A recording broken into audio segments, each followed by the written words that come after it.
Victoria Hale didn't notice the janitor until her fingers touched his collar.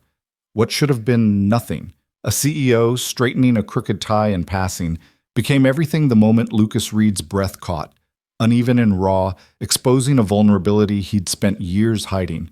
In that single touch, his invisible life shattered. She saw him. And in the high-stakes world of Hale Industries, being seen by Victoria Hale was the most dangerous thing that could happen to a man just trying to survive.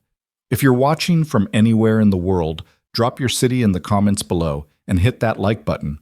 I want to see how far Lucas and Victoria's story travels. Now, let's begin. The executive floor of Hale Industries existed in a different atmosphere than the rest of the building. Literally. The air was crisper, filtered through systems most employees would never benefit from. The marble gleamed under lighting that cost more than quarterly maintenance budgets. Everything was designed to remind you that power lived here, 37 floors above the ordinary world. Lucas Reed knew this floor intimately, but not in the way the executives did. He knew which corners collected dust despite twice daily cleanings. He knew the slight squeak in the third conference room door that no amount of WD-40 could permanently fix. He knew that the coffee in the executive lounge was replaced every 2 hours whether anyone drank it or not, while the break room on the 10th floor made do with whatever someone remembered to buy from Costco. Lucas knew these things because he was invisible here, had been for 3 years. At 6:15 on a Tuesday morning, he pushed his maintenance cart past offices that wouldn't see occupants for another hour. This was his time, when he could work without dodging important people who looked through him like he was part of the furniture. He preferred it that way. Invisibility was a kindness in a place like this. His phone buzzed. Lucas pulled it from his pocket, already knowing who it would be. "Dad, did you remember to sign my permission slip?" Lucas smiled despite his exhaustion. "Good morning to you too, Ethan. And yes, it's in the front pocket of your backpack, where you should be looking instead of texting me." "Just checking." His son's voice carried that particular tone of 12-year-old satisfaction at catching an adult in potential forgetfulness. "Mrs. Chen said if we don't have it signed, we can't go to the Science Museum." "You're covered, buddy. Now eat breakfast. Mrs. Park will be there in 20 minutes. I know. Love you, Dad." "Love you too." Lucas pocketed the phone and returned to his cart. Ethan's school trip was Friday. $15 for the bus, plus another $10 for lunch because the school cafeteria wouldn't pack him anything. $25 that had taken careful budgeting. But Ethan had talked about the planetarium exhibit for 2 weeks straight, his eyes lighting up the way they used to before the accident, before everything changed. $25 well spent. Lucas pulled on his gloves and started on the executive washrooms. He'd learned early that this job required precision, not because anyone noticed when things were clean, but because they certainly noticed when they weren't. Invisible work, like invisible workers, was only acknowledged when it failed. He was restocking paper towels when he heard the elevator chime. 6:23. Too early for executives. Lucas froze, listening. Footsteps, decisive and quick. Heels. He recognized the particular rhythm. Victoria Hale's assistant had a distinct walk, purposeful but somehow uncertain. But these steps were different, confident, unhurried despite their speed. He should have stayed in the washroom, should have waited until whoever it was passed. Instead, Lucas stepped out, reaching for his cart, and walked directly into Victoria Hale's path. For a single suspended moment, they stood 3 feet apart. Lucas had seen Victoria Hale before, of course. Everyone had. You couldn't work at Hale Industries and not know the woman who ran it. But he'd seen her the way you see celebrities in airports, present but separate, existing in a different reality. Up close was different. She was tall, probably 5'9" without the heels that added another 3 inches. Her dark hair was pulled back in a way that looked effortless but probably wasn't. Charcoal suit, perfectly tailored. But it was her eyes that caught him, sharp gray that seemed to catalog everything in a single glance. Those eyes were currently fixed on him. "Sorry," Lucas said automatically, stepping aside. "Didn't expect anyone this early." Victoria's expression didn't change. "The maintenance staff usually finishes this floor before 6:30. It wasn't a question, but it felt like one. Lucas kept his face neutral. "Usually. I'm covering for Martinez today. His daughter had a recital last night. Covering, Victoria's gaze dropped to his ID badge. Lucas Reed. Something about hearing his name in her voice made his chest tighten. Yes, ma'am. You've worked here for 3 years. Almost 4. Victoria nodded slowly, and Lucas couldn't shake the feeling that she was filing away information, storing it in whatever mental database she maintained on the thousands of people who worked for her company. Well, Lucas Reed, she moved past him toward her office. Thank you for covering for Martinez. I hope his daughter's recital went well. Lucas stood there, slightly stunned, as she walked away. CEOs didn't thank maintenance workers, didn't learn their names, didn't give a damn about some random employee's daughter's recital. He was still processing the interaction when Victoria stopped abruptly, 10 feet down the hall. Your tie is crooked. Lucas looked down. She was right. The knot had twisted to the side, probably when he'd pulled on his work gloves. He reached up to fix it, fingers clumsy with the sudden awareness that she was still watching. No, that's here. Victoria crossed back to him in 3 strides. What happened next took maybe 10 seconds. It felt like longer. Victoria's hands rose to his collar, long fingers catching the silk with practiced efficiency. She was close enough that Lucas caught the scent of her perfume, something expensive and subtle that he'd never be able to afford or identify.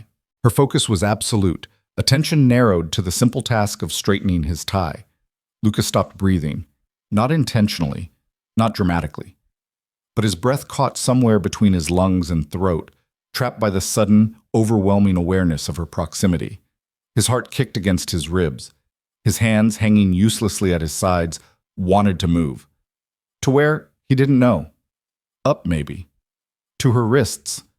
To somewhere that would make this less disorienting. He forced himself to remain still. Victoria's fingers worked the tie straight, adjusting the knot with the kind of precision that spoke to years of practice. Of course she knew how to straighten a tie.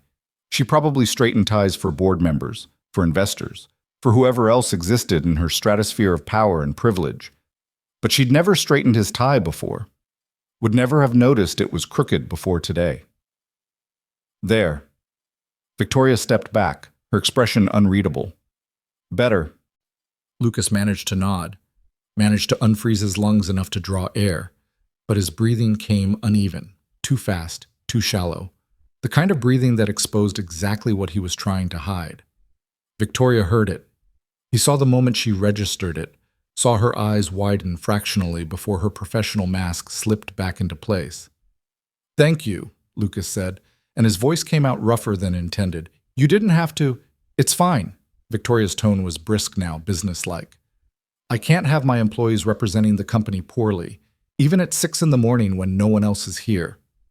The words were practical, logical, but something in her delivery felt off, like she was reciting a script to convince herself more than him. Right, of course. Lucas stepped back toward his cart. I should finish up, get out of your way. Yes. Victoria turned back toward her office. Have a good day, Mr. Reed. She disappeared into her suite before Lucas could respond. He stood alone in the hallway, one hand rising unconsciously to his tie, now perfectly straight, while his heartbeat slowly returned to normal. What the hell was that? Lucas shook himself and returned to work, determined to dismiss the entire interaction as a bizarre anomaly. CEOs straightened ties, big deal, didn't mean anything, couldn't mean anything. Except his hands were still shaking when he pushed his cart into the next office. And Victoria Hale sat at her desk, staring at her own hands like they belonged to someone else. The rest of Tuesday passed in routine. Lucas finished the executive floor, moved down to his regular maintenance rounds, and tried very hard not to think about crooked ties or gray eyes or the way Victoria Hale's perfume had smelled like expensive restraint. He picked up Ethan from Mrs. Parks at 6:15, grateful as always for their elderly neighbor who charged a fraction of what actual childcare would cost. Ethan chattered through dinner about the Science Museum trip, about his friend Mason's new skateboard, about everything and nothing while Lucas listened and tried to focus. Dad, you're not listening. Lucas blinked. What? Yes, I am. No, you're not. I just said Mrs. Chen is pregnant with octuplets, and you nodded. Lucas sighed. Sorry, buddy. Long day. Ethan studied him with the unsettling perceptiveness of children who'd grown up too fast. At 12, Ethan had already learned to read his father's moods, to gauge when to push and when to retreat. The accident had done that, had turned a carefree 8-year-old into someone who watched his remaining parent like a lifeline. "Everything okay?" Ethan asked carefully. "Everything's fine. Just tired." Lucas reached across their small kitchen table and ruffled his son's hair. "Tell me the real thing," Mrs. Chen said. "She said I could be her assistant for the science fair next month. Help the younger kids with their projects." Pride swelled in Lucas's chest. "That's Grady. You'd be good at that." "Yeah?" Ethan's whole face lit up. "I was thinking I could help them with the physics stuff, like gravity demonstrations and simple machines, the kind of stuff Grandpa used to show me." The mention of Lucas's father settled between them, heavy but not unwelcome. Michael Reed had been a mechanical engineer, the kind of man who could explain quantum physics to a 6-year-old using nothing but marbles and cardboard. He'd filled Ethan's early childhood with wonder and questions, building a foundation that Ethan still carried. He'd died 2 months before the accident that took Ethan's mother. "Grandpa would love that," Lucas said quietly. "He'd be proud of you." Ethan nodded, then returned to his homework with the kind of focus that still amazed Lucas. Straight A's despite everything. Despite losing his mother at 8, despite their cramped apartment and tight budget, and all the field trips Lucas had to budget for months in advance, Ethan deserved better than this. The thought arrived unwelcome and familiar. Lucas pushed it away, the same way he pushed away 1,000 other thoughts about everything his son had lost and everything Lucas couldn't provide. He was doing his best. It had to be enough. Later, after Ethan was asleep, Lucas sat at their kitchen table with bills spread before him. Rent was due Friday. Electric would hit next week. Ethan's school trip was covered, but there was a class fee coming up for advanced science, $30, that Lucas was already trying to figure out how to stretch from grocery money. His phone buzzed. Text from Martinez. "Thanks for covering today, man. I owe you one." Lucas smiled despite his exhaustion. "How was the recital?" "Amazing. Sophia killed her piano solo. Reminded me why we do all this, you know?" "Yeah, I know." Lucas set down his phone and stared at the bills. Numbers that never quite added up, no matter how carefully he budgeted. He was good at his job, reliable, never called in sick, picked up extra shifts when offered. And still, the math stayed brutal. 3 years ago, he'd been a project manager at a tech startup. Not wealthy, but comfortable. Enough to buy his own house in the suburbs, to pay for Ethan's music lessons, to not lie awake calculating whether he could afford both groceries and gas. Then Sarah died, and the grief had swallowed everything. Lucas had tried to keep working, tried to hold it together, but you couldn't parent a traumatized 8-year-old and maintain 60-hour work weeks. Something had to give. His career gave first. By the time Lucas surfaced from the worst of it, his industry had moved on. His skills were outdated, his resume had a gap that no cover letter could adequately explain. And he had a son who needed stability more than ambition. So Lucas took the maintenance job at Hale Industries because it had benefits and consistent hours, and let him be home for Ethan every night.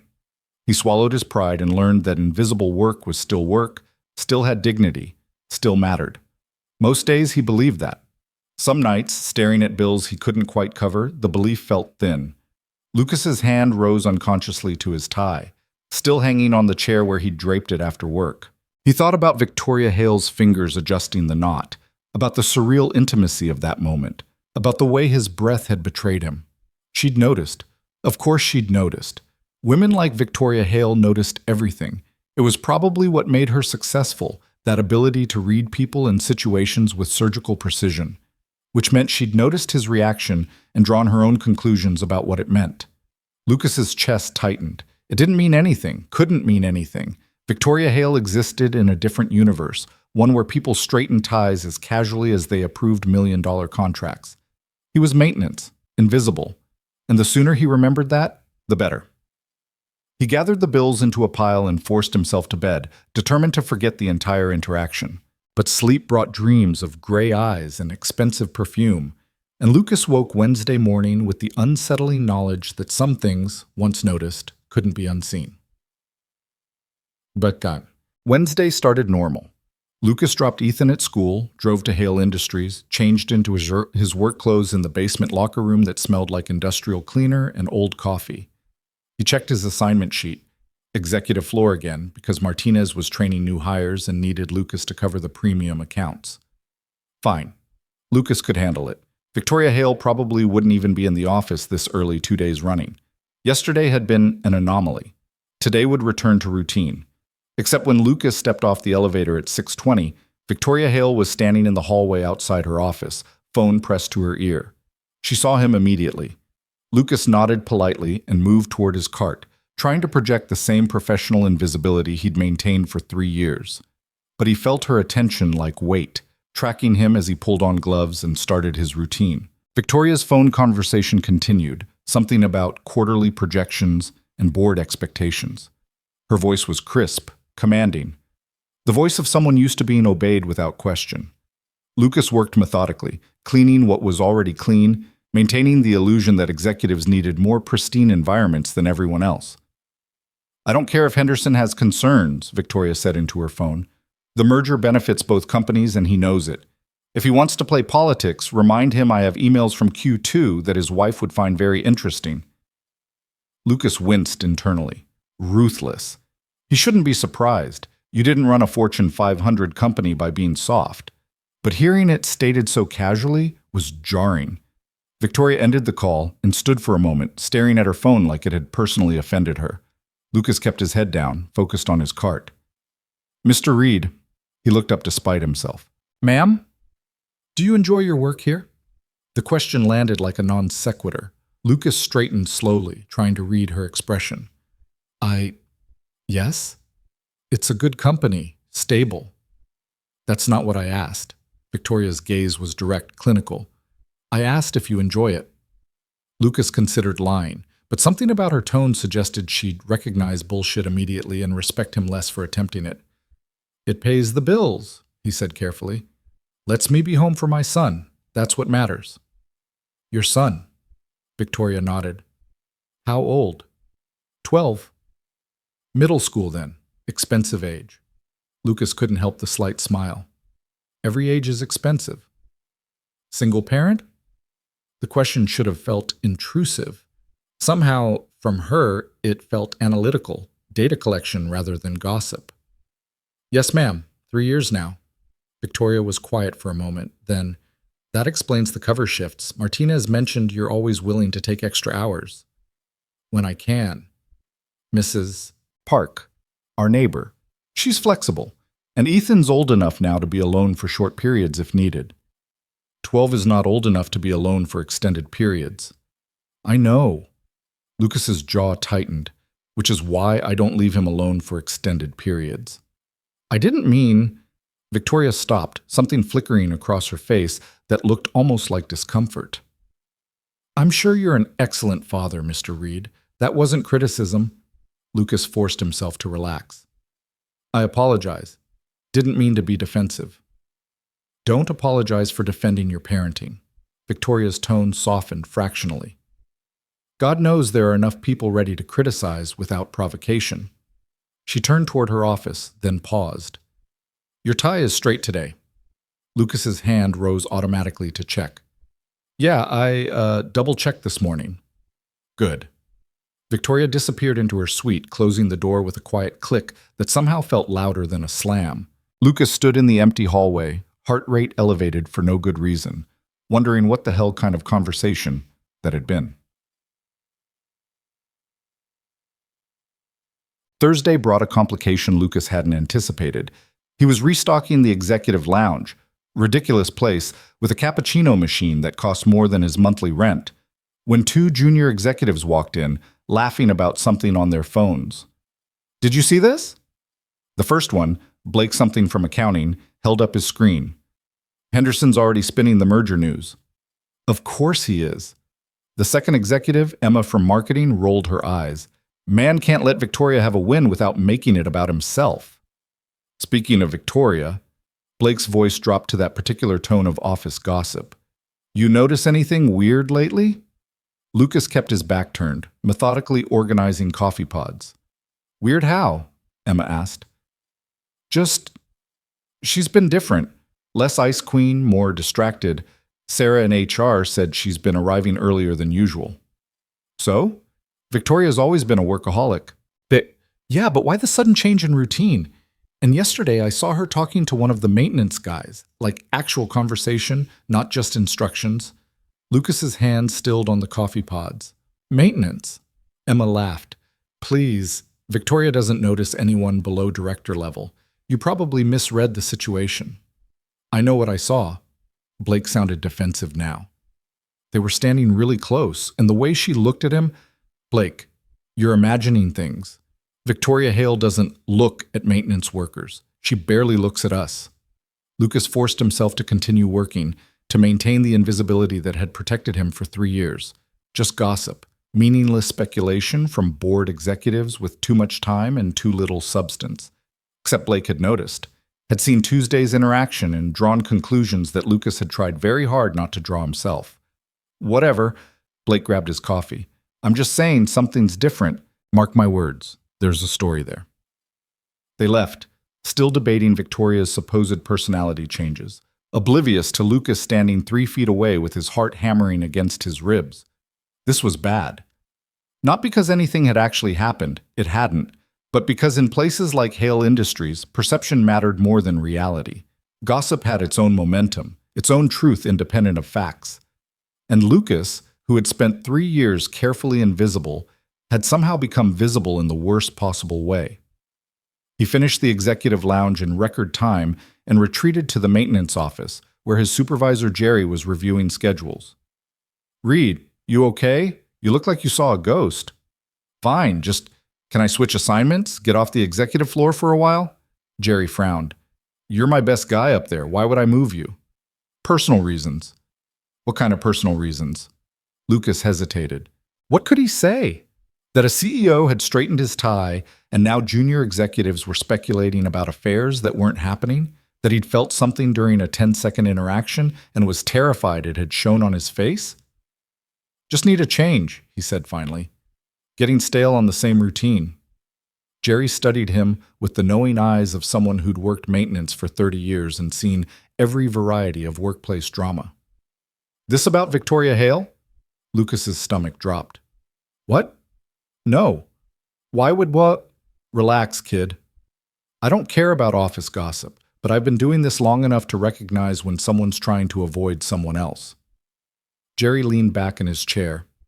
Word of advice? Whatever you're worried about, it's probably bigger in your head than reality. These executive types, they don't even remember our names most days. I bet money Victoria Hale doesn't even remember talking to you. Yeah. Lucas nodded, relief and something else, disappointment, washing through him. You're probably right.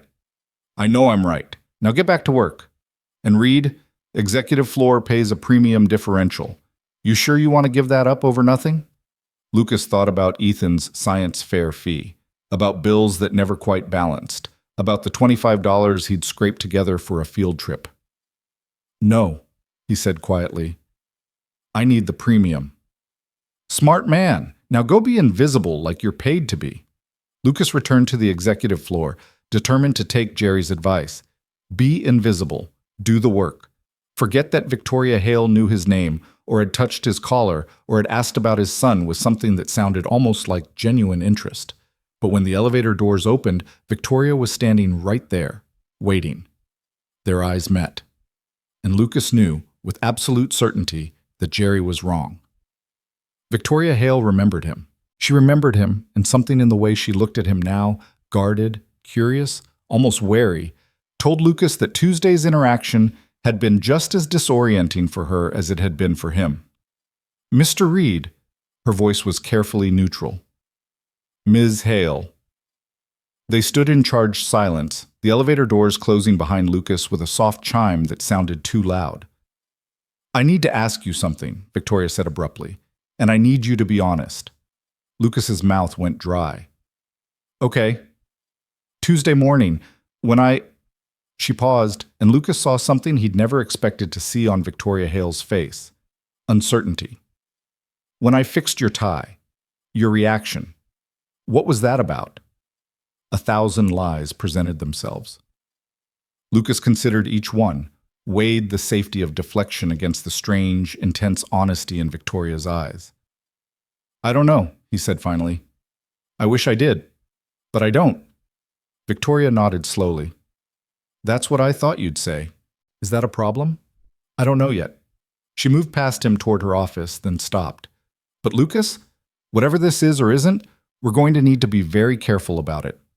She didn't wait for his response, didn't explain what this meant or what being careful entailed. Lucas stood alone in the hallway, his carefully constructed invisibility shattered, with no idea how to rebuild it. And somewhere below them, in break rooms and conference rooms and corner offices, the gossip was just beginning. Friday arrived with the weight of unspoken questions. Lucas moved through his morning routine on autopilot. Coffee, breakfast with Ethan, the drive to Hale Industries through traffic that never changed. But everything felt different now, like he was watching his own life from outside his body. Ethan's field trip was today. Lucas had packed his lunch with extra care, included a granola bar and juice box that Ethan was technically too old for, but secretly still loved. $25 and 2 weeks of budgeting for a few hours at a science museum. Worth it. Always worth it. You're quiet this morning, Ethan observed over cereal. Still tired? Just thinking. About what? About how a woman I barely know straightened my tie and somehow rewrote my entire existence. About office gossip and invisible work and the way Victoria Hale's uncertainty made her seem almost human. Work stuff, Lucas said instead. Nothing important. Ethan accepted this with the easy trust of 12-year-olds who hadn't yet learned that parents lied to protect them. Lucas dropped him at school with an extra hug and a reminder to have fun, then drove to Hale Industries, wondering if today would bring more awkward hallway encounters or blessed routine. He got neither. Instead, he got Marcus Chen from PR standing in the maintenance office at 7:30 in the morning with a tablet and an expression that promised complications. Lucas Reed? Yeah? We need to talk. My office, now. Jerry shot Lucas a look that said, this is above my pay grade, and Lucas followed Marcus to the fourth-floor PR department with growing dread. Marcus's office was glass and chrome, all modern efficiency. He gestured Lucas to a chair and set the tablet on the desk between them. I'm going to show you something, Marcus said, and I need you to stay calm. Never in the history of statements had stay calm preceded good news. Marcus turned the tablet toward Lucas. The photo was slightly blurry, clearly taken from a distance with a phone camera. But the subjects were unmistakable. Victoria Hale, standing close to a man in maintenance uniform, her hands at his collar, his face turned slightly away. Tuesday morning. The tie. Where did you get this? Lucas's voice sounded distant to his own ears. It's making rounds on social media. Started last night, small accounts mostly, but it's picking up traction. Marcus leaned back in his chair, studying Lucas like a specimen. So I need you to tell me exactly what happened in this photo. She straightened my tie, that's it. That's literally all that happened. And why was Victoria Hale straightening your tie? Because it was crooked? I don't know. She just did. Marcus was quiet for a moment. Lucas, I'm going to be very direct with you. This photo is a problem. Not because you did anything wrong, but because in our world, optics matter. And the optics here are… I know what the optics are, Lucas interrupted. I'm not stupid.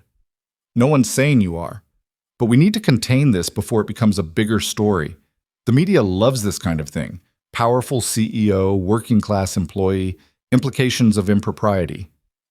There's no impropriety. We've talked maybe 3 times total. Doesn't matter. The narrative writes itself. Marcus pulled up another screen on his tablet. Already seen speculation online. Most of it's mild so far, but give it 24 hours and we'll have tabloid pieces about secret affairs and workplace scandals. Lucas felt sick. What do you want me to do? Nothing. That's actually why I called you in. Victoria's handling it, but I needed you to know this is happening, and I needed to prepare you for what might come next. Which is? Attention, questions, possibly media if this goes wide enough. Marcus's expression softened slightly. You have a son, right? 12 years old? Lucas's protective instincts flared. Don't bring my son into this. I'm not threatening him, Lucas. I'm warning you. If this story gains traction, reporters might try to dig into your background, your family. I need you to be prepared for that possibility. The nausea intensified. Ethan dealing with pushy reporters because some board executive had taken a photo at the wrong moment. Ethan, whose life was finally stabilizing after years of grief and adjustment, thrust into scrutiny he didn't deserve. How do we stop this? Lucas asked quietly. We're working on it.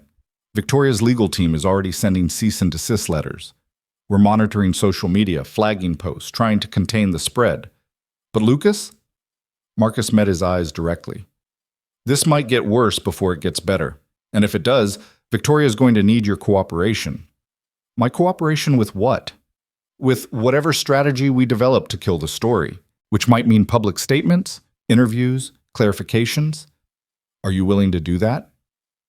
Lucas thought about Ethan at the Science Museum, probably staring at star maps right now with that expression of pure wonder. Thought about their quiet life, their careful routine, everything he'd built to give his son stability. If it protects my son, Lucas said slowly, I'll do whatever's necessary. Good. Marcus stood, effectively ending the meeting. We'll be in touch. And Lucas, I'm sorry you're caught up in this. For what it's worth, I believe you that nothing happened. But the truth doesn't always matter as much as we'd like it to. Lucas returned to the maintenance office, feeling like he'd been hollowed out. Jerry took one look at his face and didn't ask questions, just assigned him to the lower floors where he could work without thinking. But thinking was all Lucas could do. This was insane. A 10-second interaction captured by someone with too much time and too little ethics, now threatening to unravel his entire life. And Victoria, what was this doing to her reputation, her company, her carefully controlled public image? His phone buzzed at noon. Unknown number. Mr. Reed, this is Diane Foster, Victoria Hale's executive assistant. Ms. Hale would like to meet with you today. Are you available at 5:30? Lucas's shift ended at 5. I can be. Good. Come to her private office. I'll clear you through security. The call ended before Lucas could ask what this meeting was about, though he could guess. 5:30 came too fast and too slow. Lucas changed into his street clothes, jeans and a button-down that wasn't quite nice enough for executive offices, but was the best he owned. Ran his fingers through his hair, checked his tie 3 times to make sure it was straight. Security cleared him with uncomfortable efficiency, like they'd been expecting him. The executive floor felt different in the late afternoon light, less pristine and more tired. Or maybe that was just Lucas projecting. Diane met him outside Victoria's office. Go ahead in, she's expecting you. Lucas knocked despite the open door. Come in, Lucas. First name? That was new. Victoria's office was enormous, with floor-to-ceiling windows overlooking the city. The desk alone probably cost more than everything Lucas owned, but Victoria wasn't behind it. She stood at the window, silhouette against the fading daylight, and when she turned to face him, Lucas saw exhaustion that matched his own. Thank you for coming, she said. Didn't feel like I had much choice. You always have a choice. That's important for you to remember. Victoria gestured to the sitting area, leather couches that looked more comfortable than Lucas's bed. Please sit. We need to talk. Lucas sat, hyper-aware of the space between them, of the closed door, of every detail that could be misinterpreted if someone walked in right now. Victoria seemed to read his tension. I've told Diane to hold all interruptions, and before you worry, there are cameras in this office. Everything we say and do is recorded. I thought you should know that. That's reassuring? It's practical. Victoria sat across from him, maintaining careful distance. Lucas, I'm sure Marcus already showed you the photo. Yeah. And I'm sure he explained the potential complications. Yeah. Victoria leaned forward slightly. What I need to know is whether you're willing to help me fix this. And before you answer, understand what I'm asking. This isn't just about damage control. This is about making a choice that could significantly impact your life. Lucas's pulse quickened. What kind of choice? Victoria held his gaze. The photo is already generating speculation. We can try to suppress it, but that often backfires, makes people more curious, more convinced there's something to hide, or we control the narrative. Give people a story that makes sense, that satisfies their curiosity without feeding the scandal machine. What kind of story? Victoria took a breath and Lucas saw her brace herself. We tell them we're together. That this was a moment between a couple, not a CEO overstepping with an employee. We date publicly for long enough to make it believable. 6 months, maybe. Then we break up quietly, mutual decision, still friends, no drama. Lucas stared at her. You're joking. I don't joke about business strategy. This isn't business strategy. This is... Lucas stood abruptly, needing distance. This is insane. You want me to fake date you for 6 months? I want to protect both of us from a media circus that could destroy your privacy and damage my company. This is the cleanest solution. The cleanest solution is the truth. The truth is boring, Victoria's voice hardened. The truth doesn't sell papers or generate clicks. But a romance? A CEO falling for a single father against all odds? That's a story people will buy. And once they buy it, they'll lose interest. We become old news, then we end it quietly and move on with our lives. Lucas paced to the window, staring at the city below. Somewhere down there, Ethan was probably home from his field trip, telling Mrs. Park about the planetarium. Living his normal life, unaware that his father was being offered the most surreal proposition imaginable. And if I say no? Lucas asked. Then we fight this the hard way. Legal battles, media suppression, constant vigilance. It might work. It might not. But your life will be scrutinized either way. And if I say yes, then I compensate you fairly for your time and trouble, enough to make this worthwhile, enough to give your son opportunities you couldn't otherwise provide. Lucas turned to face her. How much? $10,000 a month for 6 months, plus coverage of any expenses related to our public appearances. And at the end, a severance payment of $50,000. Lucas's brain stuttered on the numbers. $10,000 a month. $60,000 total, plus $50 at the end. $110,000 for 6 months of pretending to date Victoria Hale. That was Ethan's college fund. That was medical bills paid off. That was breathing room Lucas hadn't had in 3 years. That was his dignity, sold for stability. This is wrong, Lucas said quietly. On every level. I know. Victoria's voice was softer now, almost gentle. I know it's wrong. I know it's manipulative and transactional and probably terrible for both of us. But Lucas, I'm out of good options, and I'm offering you a choice that could change your son's life. Don't bring my son into this. He's already in this. The moment that photo went public, he became part of the story. At least this way, we control how the story ends. Lucas closed his eyes. Thought about Ethan's face when he talked about college, about how Lucas had to carefully manage those conversations because they both knew money would be tight. Thought about field trips budgeted months in advance, about class fees and school supplies, and all the small grinding poverty that defined their lives. $110,000 would change that. But at what cost? I need time to think, Lucas said. You have until Monday. That's when we'll need to make a statement, one way or another. Victoria stood, crossing to her desk.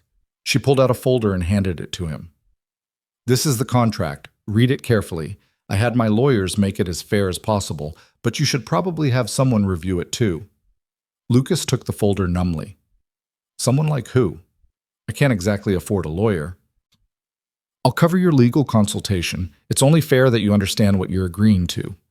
Victoria paused. Lucas, I know this is asking a lot, and I know the optics are terrible. Wealthy CEO offering money to working-class employee. But I'm trying to do this ethically, within an inherently unethical situation. Is there such a thing as ethical manipulation? I don't know, but I'm trying to find out. Lucas moved toward the door, still clutching the folder. If I do this, and I'm not saying I will, I need your word on something. Name it. My son doesn't get hurt. Whatever happens, however this plays out, Ethan stays protected. No media attention on him, no photos, no stories. He gets to stay a kid. You have my word. Victoria met his eyes with absolute certainty. Your son's well-being is non-negotiable. Lucas nodded and left, walking through the empty executive floor with a contract that could solve all his problems or create entirely new ones. He picked up Ethan at 7, later than usual. Mrs. Park was understanding, but Lucas still felt guilty, like he was already failing at parenting before he'd even made a decision. "How was the museum?" he asked as they drove home. Ethan lit up, launching into detailed descriptions of the planetarium show, of the physics demonstrations, of his friend Mason nearly breaking a pulley system. Lucas listened and nodded and tried to focus, but his mind kept drifting to the folder sitting in his messenger bag. $110,000. 6 months of pretending. That night, after Ethan was asleep, Lucas opened the contract. It was surprisingly straightforward. 6 months, clearly defined public appearances, social media guidelines, confidentiality clauses, exit conditions. Everything Victoria had promised, in legal language that made it seem almost reasonable. At the bottom, a signature line waited. Lucas set down the contract and pulled out his phone, dialed a number he hadn't called in months. "Lucas, is everything okay?" His sister Amy sounded worried. They weren't close enough for casual calls. "I need advice," Lucas said. "Something crazy just happened, and I don't know what to do." He told her everything. The photo, the gossip, Victoria's proposal. Amy listened in silence until he finished. "Holy shit," she said finally. "Lucas, that's insane." "I know, but also kind of brilliant. I mean, if you look at it purely strategically, there's nothing pure about this." "No, probably not." Amy paused. "What does your gut say?" Lucas thought about Tuesday morning, about the way his breath had caught when Victoria touched his collar.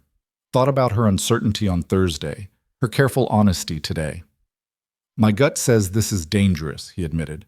"Not because Victoria is dangerous, but because pretending to feel something could become actually feeling it, and that would be a disaster." "Would it, though?" Amy's voice was gentle. "Lucas, you haven't dated anyone since Sarah died. Maybe this could be good for you. Even if it's not real, maybe it could remind you that connection is possible. That's not what this is about." "Maybe not, but maybe it could be." Amy sighed.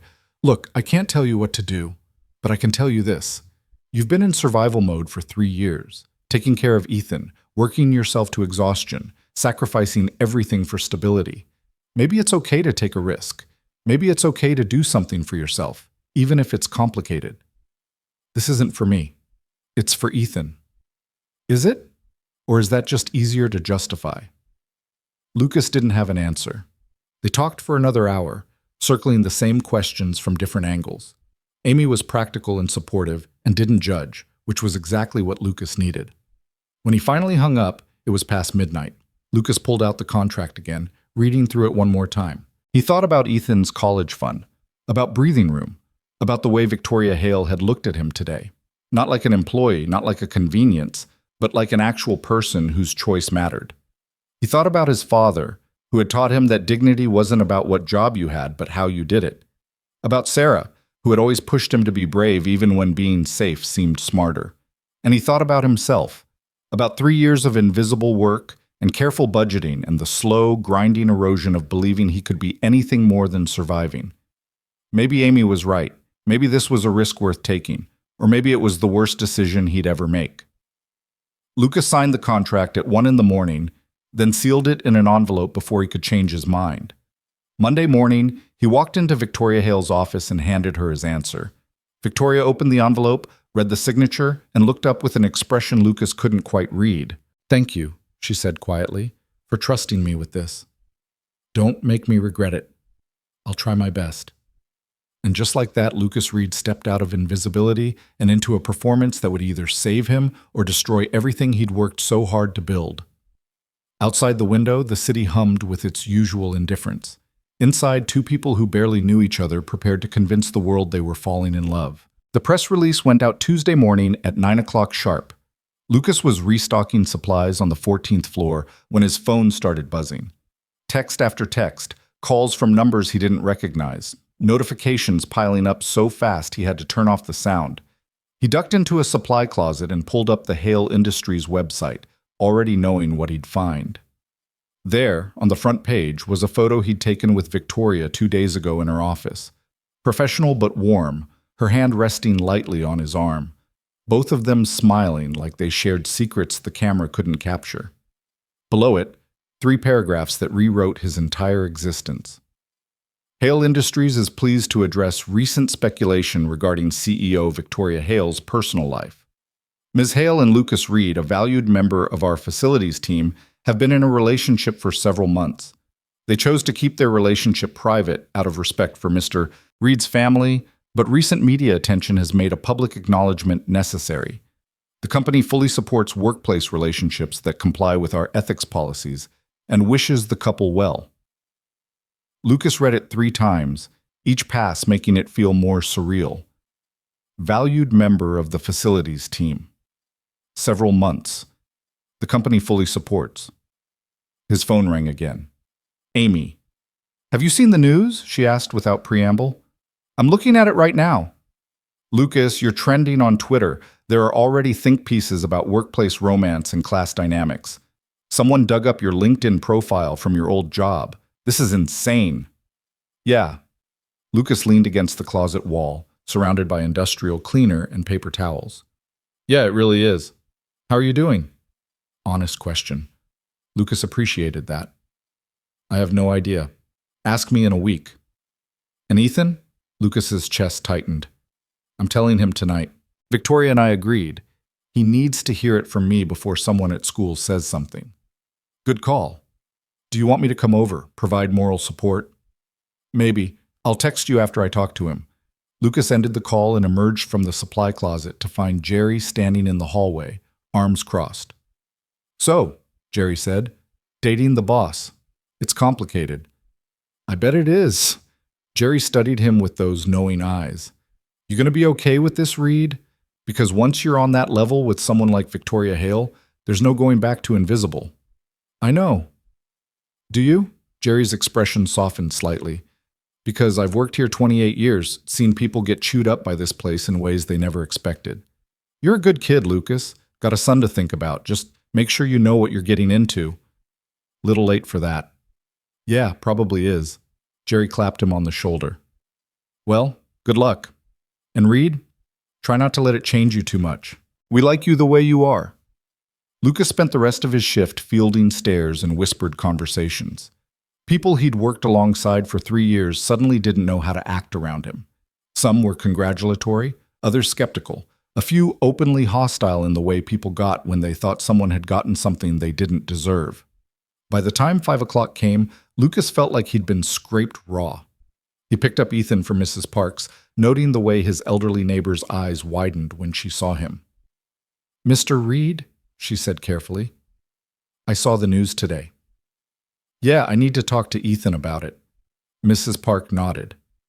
He's had a good day, finished his homework, helped me with my crossword puzzle. He's a sweet boy, Mr. Reed. Whatever's happening in your life, don't forget that. I won't. Ethan was quiet on the drive home, staring out the window with the kind of thoughtful silence that meant he was processing something big. Lucas let him have the space, knowing the conversation ahead would require all the parenting skill he possessed. They made it through dinner, spaghetti, Ethan's favorite, before his son finally spoke. Dad, kids at school were talking today. About you and some woman. Lucas set down his fork. What were they saying? That you're dating a rich lady, that she's your boss or something. Ethan's voice was careful, controlled. Mason said his mom saw it on Facebook. Okay, so here's the truth. Lucas took a breath. Her name is Victoria Hale. She runs the company where I work. And yes, we've been seeing each other for a while now. Ethan's eyes searched his face. How long is a while? A few months. The lie tasted bitter, but the contract had been clear about maintaining consistency. I didn't tell you because I wanted to make sure it was serious before introducing that kind of change into our lives. Is it serious? Lucas thought about the contract locked in his desk drawer, about the performance they'd agreed to, about all the ways this could implode spectacularly. I think it could be, he said, which was at least emotionally honest, even if factually questionable. But Ethan, I need you to understand something. You come first. Always. If this relationship ever makes you uncomfortable or unhappy, you tell me. And if it doesn't work out, that's okay too. People date, Sometimes it works, sometimes it doesn't. Ethan absorbed this with the seriousness of someone twice his age. Do you love her? The question hit harder than Lucas expected. I care about her. Love is complicated. Takes time. Did you love Mom? Yes, very much. And you can love someone else too? That's allowed? Lucas's throat tightened. Yeah, buddy, that's allowed. Loving someone new doesn't mean I loved your mom any less, and it definitely doesn't mean I love you any less. Ethan nodded slowly. Okay, can I meet her? Eventually, when we're both ready for that. Is she nice? Lucas thought about Victoria's careful honesty, her concern for Ethan's well-being, the way she'd insisted on ethical manipulation as if such a thing existed. She's complicated, he said finally. But yeah, I think she's nice. Ethan seemed satisfied with this. They finished dinner and moved into their evening routine, homework review, shower, the chapter of science fiction they were reading together. Normal things, familiar rhythms that felt precious precisely because Lucas knew they were about to change. Later, after Ethan was asleep, Lucas's phone buzzed with a message from Victoria. How did it go with your son? As well as could be expected. He wants to meet you eventually. That's reasonable. We should plan for that carefully. A pause, then another message. Our first public appearance is Friday, charity gala. I'm sending a car at 6. What kind of charity gala? The expensive kind.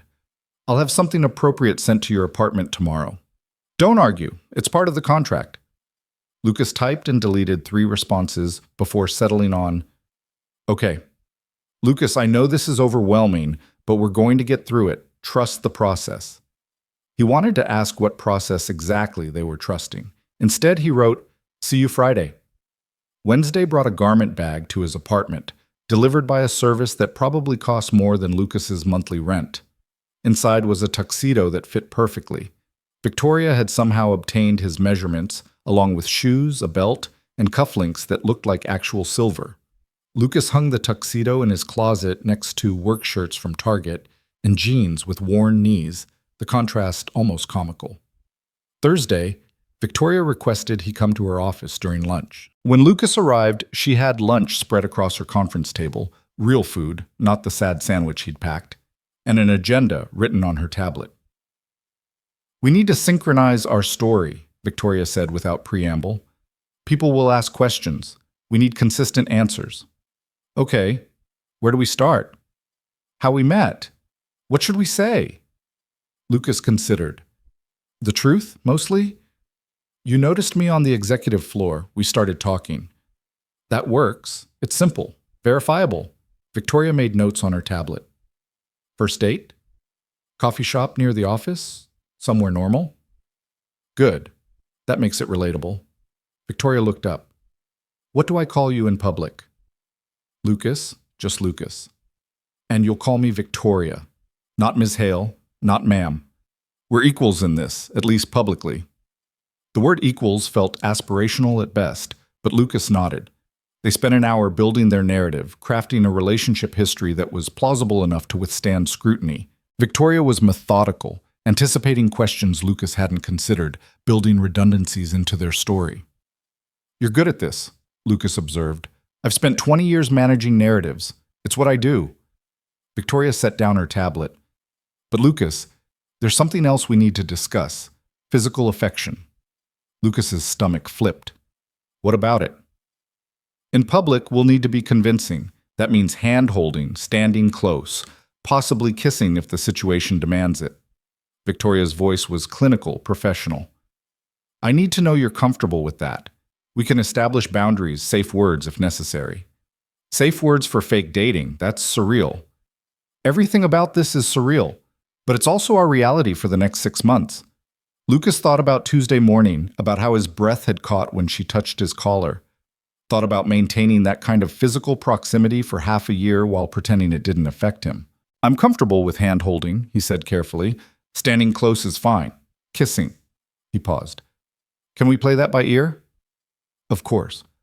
I won't ask you to do anything you're not ready for. Victoria's expression softened. Lucas, I know this arrangement puts you in a vulnerable position. I'm trying to be mindful of that. I appreciate it. And he did, even as he recognized the absurdity of thanking someone for being considerate while essentially employing him as a fake boyfriend. One more thing. Victoria pulled out her phone. We should probably exchange personal numbers. The contract included a company phone for you. It'll be delivered tomorrow, but for now, here's my direct line. Lucas saved her number, watching as she saved his. Something about the exchange felt significant, like they were crossing a threshold they couldn't uncross. Okay, Victoria said. I think we're ready for Friday. Are we, though? She smiled, and it looked almost genuine. No, but we're going to pretend we are. That seems to be our specialty now. Friday arrived with the weight of performance. Lucas spent his shift distracted, going through motions while his mind circled the evening ahead. A charity gala. With Victoria Hale. Pretending to be her boyfriend in front of hundreds of people who existed in social strata, Lucas had only ever observed from a distance. He left work at 4, went home to shower and change. The tuxedo fit like it was made for him, which it probably had been. Lucas studied himself in the bathroom mirror and barely recognized the man staring back. He looked expensive, polished, like someone who belonged in Victoria Hale's world. The illusion was nearly perfect. Ethan knocked on the bathroom door. Dad, can I see? Lucas opened the door. His son's eyes went wide. Whoa, you look like a movie star. I look ridiculous. No, you look cool. Really cool. Ethan circled him appraisingly. Victoria must be pretty special if you're getting this dressed up. It's just a work thing. Charity event. Dad. Ethan's voice carried that particular preteen exasperation. You're wearing a tux. It's not just a work thing. Lucas knelt down to his son's level. You're right. It's not. I'm nervous, E. This is new for me. It's okay to be nervous. That means you care. Ethan adjusted Lucas's bow tie with surprising competence. Mom used to say that, remember? Yeah, I remember. Sarah had said that before every major presentation, every important meeting. It's okay to be nervous. That means you care. Lucas hadn't thought about that in years, but hearing it now from their son felt like permission. Thanks, buddy. You're welcome. Now go impress your fancy girlfriend. The car arrived at 6 exactly. Lucas kissed Ethan goodbye. Amy was staying over, had insisted on it, and climbed into the back of a town car that smelled like leather and money. Victoria was waiting at her penthouse, and when Lucas saw her, his brain temporarily forgot how to process information. She wore a floor-length gown in deep emerald that somehow made her gray eyes more striking. Her hair was down for the first time since Lucas had known her, falling in waves past her shoulders. Diamond earrings caught the light when she moved. She looked like every movie star and magazine cover and impossible fantasy Lucas had ever seen, and she was supposed to be his girlfriend. You clean up well, Victoria said, and Lucas caught the slight nervousness in her voice. She was uncertain, too. Somehow that helped. So do you. You look... He gestured helplessly. I don't have words for how you look. Then we're starting from a good place. Victoria picked up a small clutch purse. Ready? Absolutely not. Good. Neither am I. Let's go anyway. The gala was held at a museum that Lucas had visited once with Ethan, back when admission was free on Sundays. It looked different at night, transformed by lighting and flowers, and the kind of wealth that made spaces feel sacred. Victoria took his arm as they approached the entrance, and Lucas felt the shift immediately. They were being watched, assessed, cataloged by people whose entire existence revolved around social currency. Breathe, Victoria murmured. You belong here. I really don't. Tonight you do, because you're with me. She smiled up at him, and Lucas realized this was the performance starting. And Lucas, thank you for being here. They entered together, and the evening became a blur of introductions and carefully choreographed conversations. Victoria navigated the social landscape with surgical precision, introducing Lucas to board members and investors and society people whose names he immediately forgot. Everyone was polite, curious. Some were genuinely warm, others performing warmth with the same skill Victoria performed romance. Lucas shook hands and made small talk and tried not to feel like an anthropologist studying an alien culture. You're doing great, Victoria said during a brief moment alone. Much better than I expected. Low bar. Accurate bar. Most people would be overwhelmed by this crowd. Who says I'm not overwhelmed? You're handling it well regardless. Victoria's hand found his, fingers interlacing naturally. Just stay close to me. I'll run interference. A photographer approached, asking for a photo. Victoria and Lucas posed together, her hand on his chest, his arm around her waist. The flash was blinding. Beautiful couple, the photographer said. How long have you been together? Few months, Lucas answered, relieved to have a rehearsed response. Still fairly new? Well, you look happy. That's what matters. They moved through the gala, Victoria steering them toward conversations she deemed necessary and away from people she wanted to avoid. Lucas watched her work, fascinated by the layers of strategy beneath every interaction. You're staring, Victoria murmured. Sorry, just trying to keep up. You're doing fine. Better than fine, actually. She guided them toward the bar. Champagne? I don't really drink. Smart. I'll get sparkling water then. No one looks twice if you're holding a glass. While Victoria ordered their drinks, a man approached Lucas. Late 50s, expensive suit, the kind of confidence that came from inherited wealth. You must be the famous Lucas Reed. Lucas extended his hand. And you are? Richard Henderson, board member. Henderson's handshake was firm, competitive. Quite the story you two have, CEO and the maintenance man. Very modern. The condescension was subtle but unmistakable. Lucas forced a smile. Victoria and I connected over shared interests. That's how relationships usually work. Of course, of course. And what interests would those be? Before Lucas could answer, Victoria returned with their drinks and positioned herself slightly in front of him, protective. Richard, I didn't know you were coming tonight. Wouldn't miss it. Besides, I wanted to meet your new companion. Henderson's smile didn't reach his eyes. We were just discussing your shared interests. We share quite a few, Victoria said coolly, though I doubt they'd interest you. Try me. We both value honesty, integrity, people who say what they mean instead of playing games. Victoria's tone was pleasant, but Lucas heard the steel beneath. Revolutionary concepts, I know. Henderson's expression tightened. Indeed. Well, enjoy your evening. I'm sure we'll talk soon, Victoria, about the merger and other pressing matters. He walked away and Victoria exhaled slowly. Sorry about that. Henderson's been a problem for months. What's his issue? Power. He wants it, I have it. He resents the imbalance. Victoria sipped her water. He's also the one who voted against our relationship being appropriate for the company. Lost that vote 6-1, but he made his opinion known. Because I'm maintenance. Because he's an elitist ass who thinks worth is determined by salary. Victoria turned to face Lucas fully. Don't let people like Henderson make you doubt yourself. You have more integrity in your little finger than he has in his entire body. You barely know me. I know enough. Her gaze was steady, intense. I know you're a good father. I know you show up for work every day and do it well. I know you signed a contract that made you uncomfortable because you wanted to protect your son. That tells me plenty about your character. Lucas wanted to look away, but couldn't. Victoria, dance with me. What? There's music, there's a floor, people are dancing. Dance with me. Victoria set down her glass and extended her hand. Please. Lucas took her hand and let her lead him onto the dance floor, hyper-aware of the eyes following them. Victoria moved into his arms with practiced grace, one hand on his shoulder, the other clasped in his. I don't really know how to do this, Lucas admitted.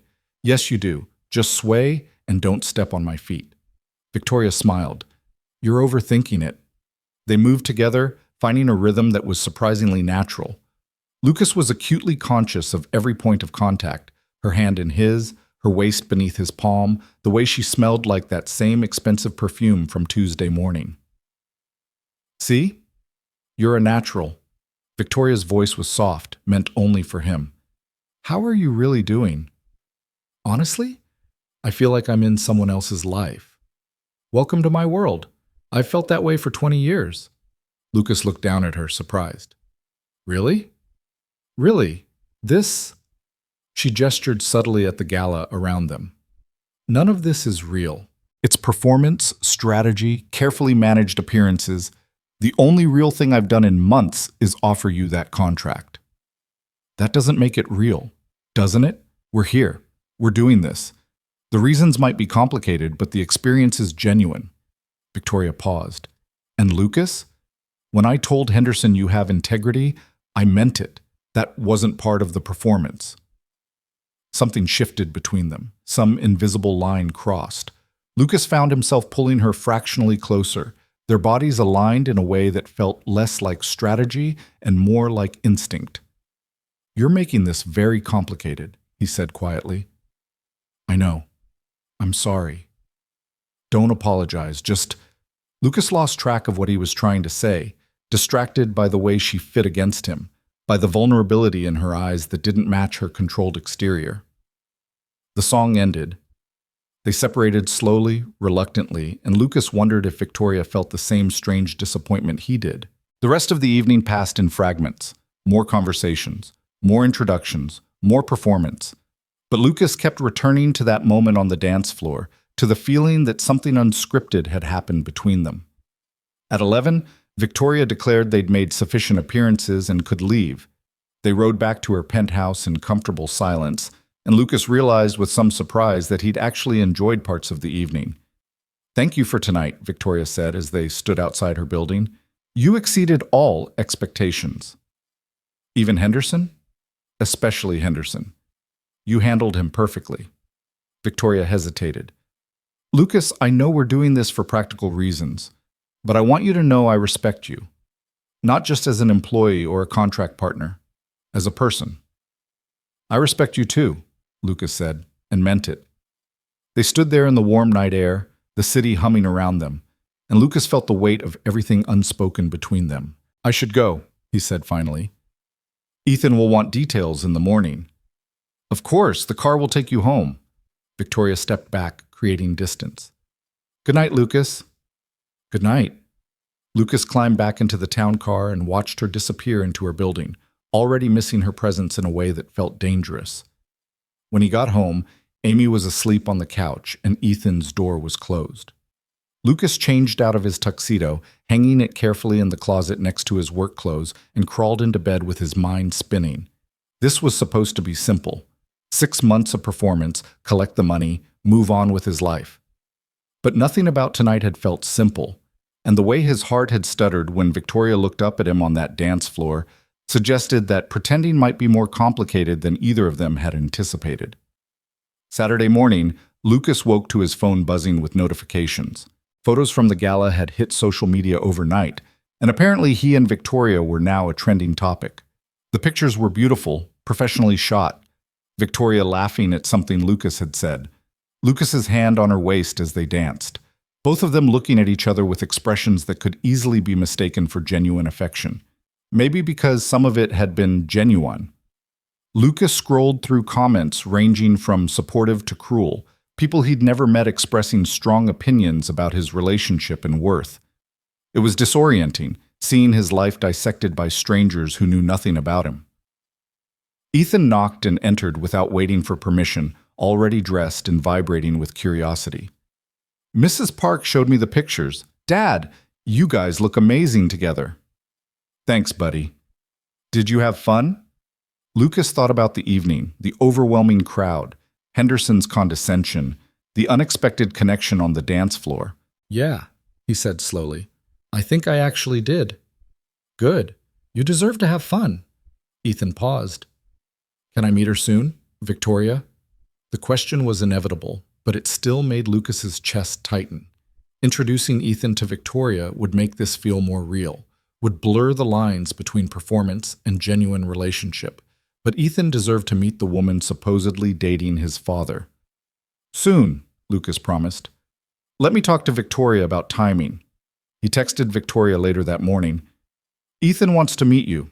When would work? Her response came quickly. Next Saturday? Casual lunch? Nothing formal? Let him pick the place. He'll probably choose the pizza place near our apartment. Perfect. I like pizza. Lucas smiled despite himself. Something about Victoria liking pizza felt humanizing, like evidence she existed outside the polished persona he'd seen at the gala. The week that followed established new rhythms. Lucas continued his maintenance work but was moved permanently to the executive floor, Victoria's doing, making their relationship more visible and plausible. Coworkers treated him differently now, with a mixture of respect and resentment that Lucas tried to ignore. Victoria texted throughout each day, small things mostly, checking in, sharing observations, building the kind of communication that actual couples maintained. Lucas found himself looking forward to her messages, to the moments of connection that felt separate from their contract. Wednesday, she invited him to dinner at her penthouse. Private, she'd said, just them. A chance to talk without performance. Lucas arrived at 7, nervous in a way the gala hadn't made him nervous. Public appearances had scripts, private dinners felt dangerous. Victoria answered the door in jeans and a sweater, looking more relaxed than Lucas had ever seen her. Come in, I ordered Thai food, hope that's okay. Thai's great. Lucas followed her inside, taking in the penthouse properly for the first time. Floor-to-ceiling windows overlooked the city. Modern furniture that probably cost more than Lucas made in a year. Art on the walls that he suspected was original. And on her coffee table, takeout containers from a restaurant Lucas recognized from his neighborhood. You ordered from Chang's? He asked, surprised. You mentioned it was good. Thought I'd try it. Victoria handed him a plate. Was that presumptuous? No, it's perfect, just unexpected. They settled on her couch, eating pad thai and spring rolls with an ease that shouldn't have been possible given their circumstances. Can I ask you something? Victoria said after a while. About your wife. Lucas's fork paused halfway to his mouth. Okay. What was she like? Why do you want to know? Because she's part of your story, part of what makes you who you are. Victoria's expression was gentle. And if we're going to do this convincingly, I should probably understand the important things about your life. Lucas set down his plate, gathering thoughts he rarely spoke aloud. Sarah was bright. That's the word that always comes to mind. She lit up rooms just by being in them, laughed constantly, made friends everywhere she went. How did you meet? College. She was studying education, I was in engineering. We had one class together, some required humanities thing. She sat next to me first day and asked if I always looked so serious. Lucas smiled at the memory. I told her engineering was serious business. She said life was too short to be serious about everything. Sounds like she balanced you well. She did. I was always too in my head, overthinking everything. Sarah would just do things. Jump first, figure it out later. It drove me crazy sometimes, but I loved her for it. How did she die? The question was direct, but not unkind. Lucas appreciated that. People usually danced around it, afraid of causing pain, not realizing that the dancing hurt more than honesty. Car accident. She was driving home from work. Someone ran a red light. Dead before the ambulance arrived. Lucas's voice stayed steady through force of will. Ethan was at school. I had to pick him up and tell him his mother wasn't coming home. Hardest thing I've ever done. I'm so sorry. Thank you. Lucas looked at Victoria directly. Can I ask you something now? Fair's fair. Why did you really offer me this contract? I know the official reasons, but there's something you're not saying. Victoria was quiet for a long moment, staring at her wine glass like it contained answers. My parents are dead, she said finally. But before they died, they made it very clear what they expected from me. Marry well, produce an heir, maintain the family legacy, all the Victorian nonsense you'd expect from old money. But you didn't. No, I built a company instead, proved I could succeed on my own terms. But the board, the shareholders, the society people, they still see me as incomplete. A woman without a partner is somehow less capable, less stable. It's absurd, but it's reality. So the contract is about appearances. Partially. But it's also about control. Victoria met his eyes. For 20 years, every relationship I've had has been scrutinized, analyzed, used against me. Men who wanted my money or my connections, women the board found inappropriate. I'm tired of other people having opinions about my personal life. So you hired a boyfriend you can control. No, I hired a partner I can trust to be honest. Victoria's expression was intense. Lucas, I chose you because in 3 years of working here, you never asked me for anything. Never tried to leverage proximity into advantage. You stayed invisible when most people would have tried to be seen. That kind of integrity is rare. Lucas didn't know what to say to that. Besides, Victoria added with a slight smile, when I fixed your tie and saw your reaction, I knew you were real. Everything else in my life is calculated. You weren't. I'm not sure that's a compliment. It absolutely is. Victoria reached across the space between them and took his hand. Thank you for being real with me, Lucas, even when it's uncomfortable. Her hand was warm in his, and Lucas found himself squeezing gently. Thank you for treating me like a person instead of an employee. They sat like that for a while, hands clasped, the city lights spreading below them like possibilities. Eventually, Victoria pulled away, the moment breaking. I should let you get home. Ethan will be wondering where you are. He's with Amy tonight, game night. Lucas hesitated. I could stay a while longer if you want company. I'd like that. They talked until midnight, sharing stories that had nothing to do with contracts or performance. Victoria told him about her childhood, about the pressure of legacy and expectation. Lucas talked about his parents, about his father's engineering brilliance, and his mother's quiet strength. It felt like dating. Real dating, the kind where you discovered another person layer by layer. And when Lucas finally left, walking through the cool night to catch a cab home, he couldn't shake the feeling that something fundamental had shifted between them. Sunday, Lucas took Ethan to the park to practice skateboarding, a new hobby his son had picked up from friends. Lucas watched from a bench, enjoying the simple pleasure of seeing Ethan laugh without worry. His phone buzzed. Victoria. Thank you for last night. I enjoyed the conversation. Me too. We should do it again. Are you asking me on a date, Mr. Reed? Lucas smiled at his phone. Maybe I am. Then I accept. Same time next week? It's a date.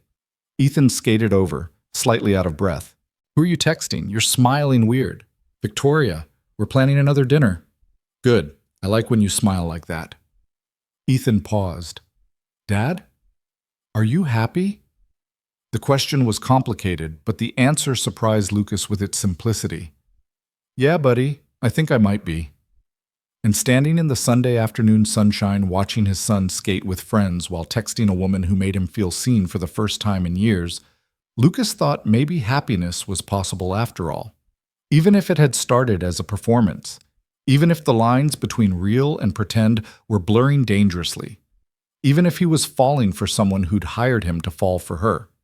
Lucas pocketed his phone and chose not to overthink it, which Sarah would have said was exactly the right choice. Saturday arrived with the particular nervousness that came from knowing your two worlds were about to collide.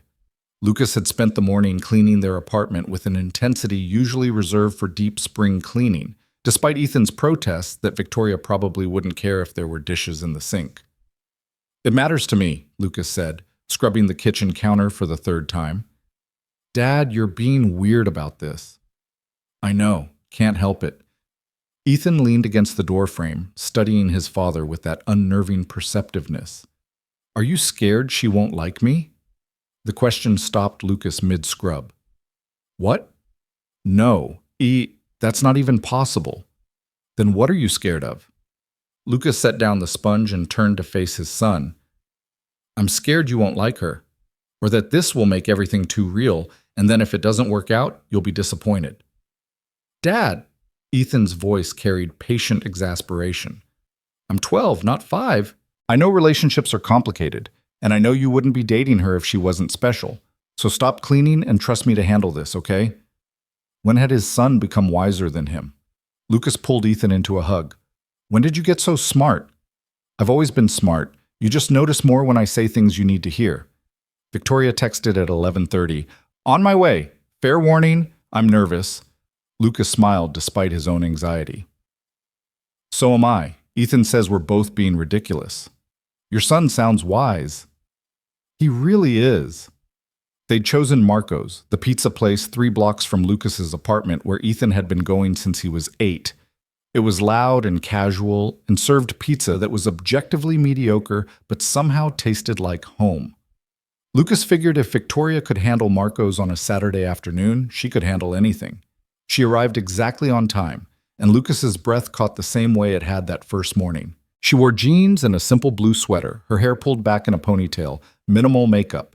She looked beautiful and approachable, and nothing like the CEO who commanded boardrooms. She looked like someone who might actually fit into his life. "Hi," Victoria said, and Lucas heard the nerves beneath the greeting. "Hi yourself." Lucas gestured to Ethan, who stood slightly behind him with carefully controlled curiosity. "Victoria, this is Ethan. This is Victoria." Ethan stepped forward and extended his hand with surprising formality. "Nice to meet you, Ms. Hale." Victoria shook his hand seriously. "Nice to meet you too, Ethan, and please, call me Victoria. Miss Hale makes me feel ancient." "Okay, Victoria." Ethan seemed to weigh her with his gaze. "Dad says you like pizza." "I do. What's good here?" "The pepperoni is classic, but the vegetarian supreme is surprisingly good, unless you don't like vegetables." "I like vegetables." Victoria glanced at Lucas with a smile that said, "Your son is wonderful. Should we get both and share?" They settled into a corner booth, Ethan commandeering the menu to explain Marco's complicated ordering system.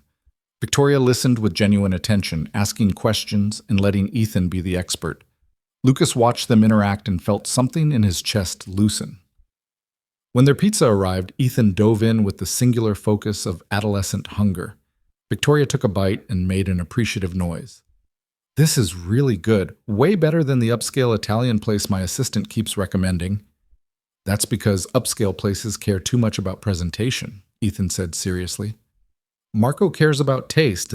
Dad says that's the difference between expensive and good." "Your dad is right about a lot of things." Ethan studied Victoria for a moment. "Can I ask you something?" "Of course." "What do you like about my dad? Like, specifically?" Lucas nearly choked on his pizza. "Ethan, you can't just—" "No, it's okay." Victoria set down her slice and gave Ethan her full attention. "That's a fair question. Let me think about how to answer it honestly." She was quiet for a moment, and Lucas saw her choosing words carefully. "Your dad is the most genuine person I've met in a very long time," Victoria said finally. "Most people I encounter want something from me. Your dad never did. He just showed up, did his work well, and treated everyone with respect. That's rare. And when we started talking, I realized he's also funny and thoughtful and devoted to you in a way that makes me wish I'd had a parent who cared that much." Ethan absorbed this seriously. "My mom died when I was 8. Dad's been doing the parent thing solo for a while." "I know. He told me about your mom." Victoria's voice was gentle. "She sounds like she was an amazing person." "She was." Ethan looked at Lucas, then back to Victoria. "Dad doesn't talk about her much. Says it's hard, but I'm glad he told you." "I'm glad he did too." They ate in comfortable silence for a while. Lucas watched Ethan and Victoria navigate each other with cautious respect, testing boundaries, finding common ground. Ethan asked about her company, what it was like running something so big. Victoria asked about school, about his interests, about the science fair project he was planning. "I want to build a demonstration of gravitational lensing," Ethan explained. "Show how massive objects bend light. My grandpa was really into physics, and I thought it would be cool to honor that." "That's ambitious. Do you need any materials? I might be able to help source things." Ethan's eyes lit up. "Really? Because I've been trying to find the right kind of lenses, and they're really expensive." "Make me a list. I'll see what I can do." Lucas felt his throat tighten. Victoria didn't have to do that. This lunch was already more than he'd expected. But she was offering anyway, not because the contract required it, but because she saw his son's enthusiasm and wanted to support it. After pizza, Ethan announced he was going to meet Mason at the park for skateboarding. He hugged Lucas goodbye, then surprised them both by hugging Victoria too. "Thanks for lunch," Ethan said. "And for not being weird." Victoria laughed. "Thanks for giving me a chance." "You're welcome. Dad needs someone who's not weird. He's weird enough for both of you." Ethan left with the casual confidence of 12-year-olds who thought they understood everything. Lucas and Victoria stood on the sidewalk outside Marco's, afternoon sunlight warm on their faces. "He's incredible," Victoria said. "Lucas, you've done an amazing job with him. He makes it easy, most of the time." Lucas hesitated. "Thank you for the lenses offer. You didn't have to do that." "I know. I wanted to." Victoria turned to face him fully. "Can I tell you something?" "Always." "I was terrified of meeting him. Kept thinking about all the ways I could mess it up. But talking to Ethan, seeing how you've raised him to be kind and curious and brave, it made me realize something. What's that? That this stopped being just a contract for me somewhere along the way. Victoria's voice was quiet but steady. I don't know when it happened. Maybe that first dinner at my place? Maybe watching you navigate the gala with grace you didn't know you had. But Lucas, I'm not pretending anymore. I don't think I can.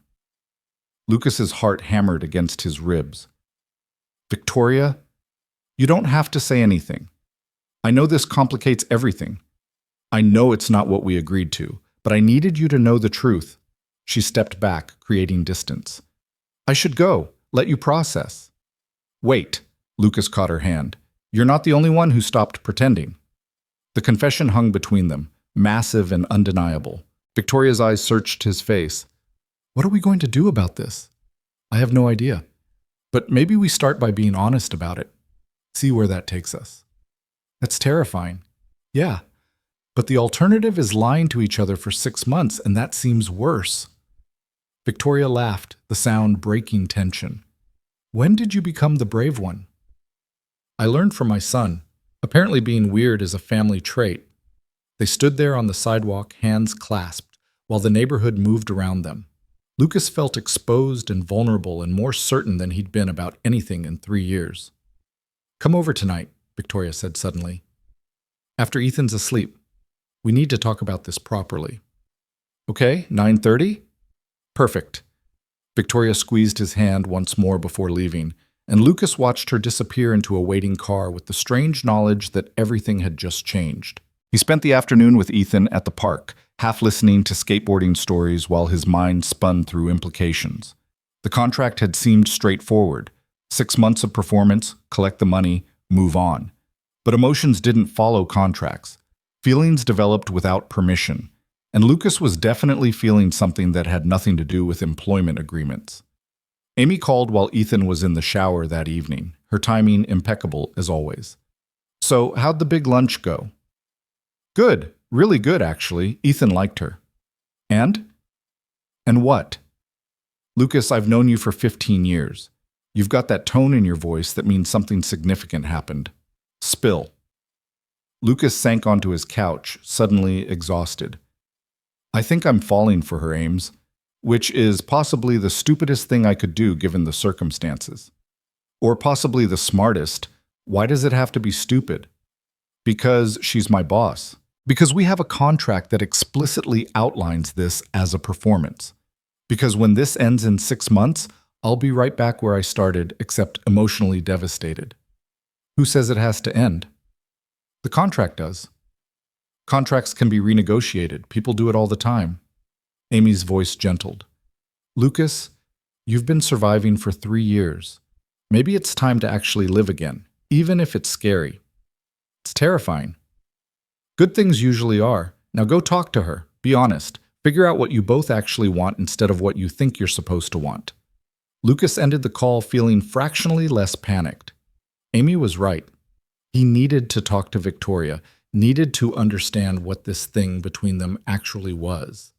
He put Ethan to bed at 9, enduring his son's knowing looks about where Lucas was going later. Then he changed clothes twice, settled on jeans and the button-down Sarah had always said brought out his eyes, and drove to Victoria's penthouse with his heart in his throat. She answered the door in yoga pants and an oversized sweater, makeup gone, hair damp from a shower. She looked younger like this, less armored. Hi, she said softly. Hi. They stood in her doorway for a moment before Victoria stepped aside. Come in. I made coffee, or there's wine if you prefer. Coffee's good. They settled on her couch with mugs of coffee neither of them drank. The city spread below them through floor-to-ceiling windows. Lucas had been here before, but it felt different tonight, charged with possibility and risk. So, Victoria said finally, where do we start? The truth, I guess. Lucas set down his mug. I signed that contract because I needed the money. That part was completely mercenary. But somewhere between the gala and tonight, something changed. You changed from this untouchable CEO into someone I actually know. Someone I care about.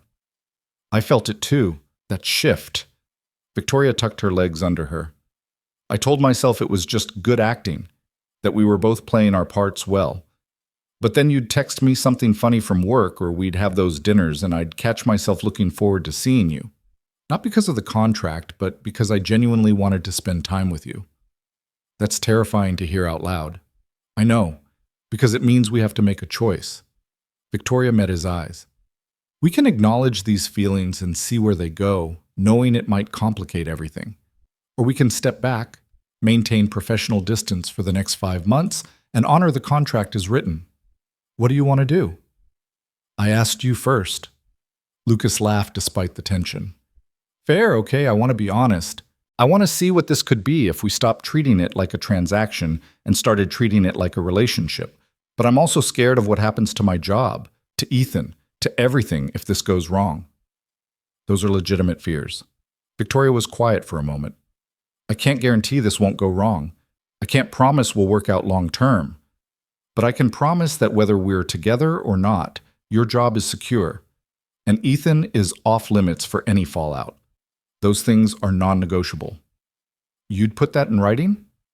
I already did. There's an amendment to the contract in my office. I had my lawyer draft it Thursday. Victoria's expression was vulnerable. Because I realized I was asking you to take all the risk while I stayed protected. That didn't feel fair. Lucas absorbed this. So what exactly are you proposing? That we try this for real. Keep the public relationship because that's still necessary for both of us. But privately, we see if there's actually something here worth building on. No more pretending with each other. Just honesty and whatever develops from that. And the money? Still yours? That was compensation for the public performance aspect, which continues. This is separate. Victoria shifted closer. Lucas, I don't want you to feel purchased. I want you to feel like you have agency in whatever this becomes.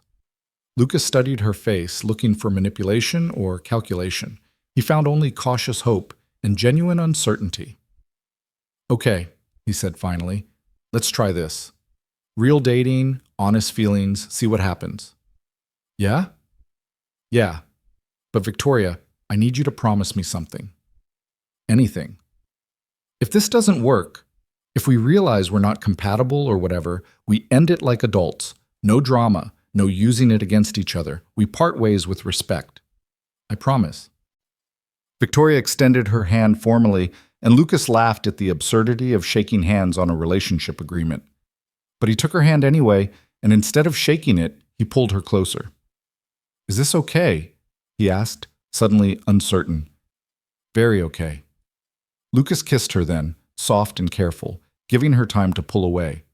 But Victoria's hands came up to his face, holding him there, and the kiss deepened into something that felt inevitable. When they finally separated, both breathing unevenly, Lucas rested his forehead against hers.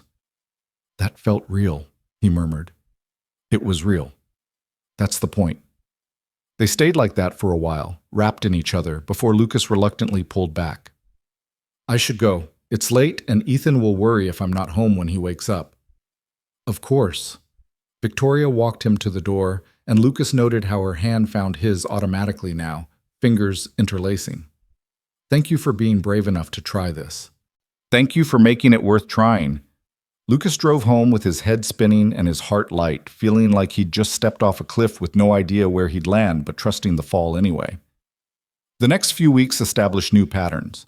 Lucas and Victoria continued their public appearances, but now they were supplemented by private moments that had nothing to do with contracts. Dinners at her place where they cooked together and talked until midnight. Walks through the city where no photographers lurked.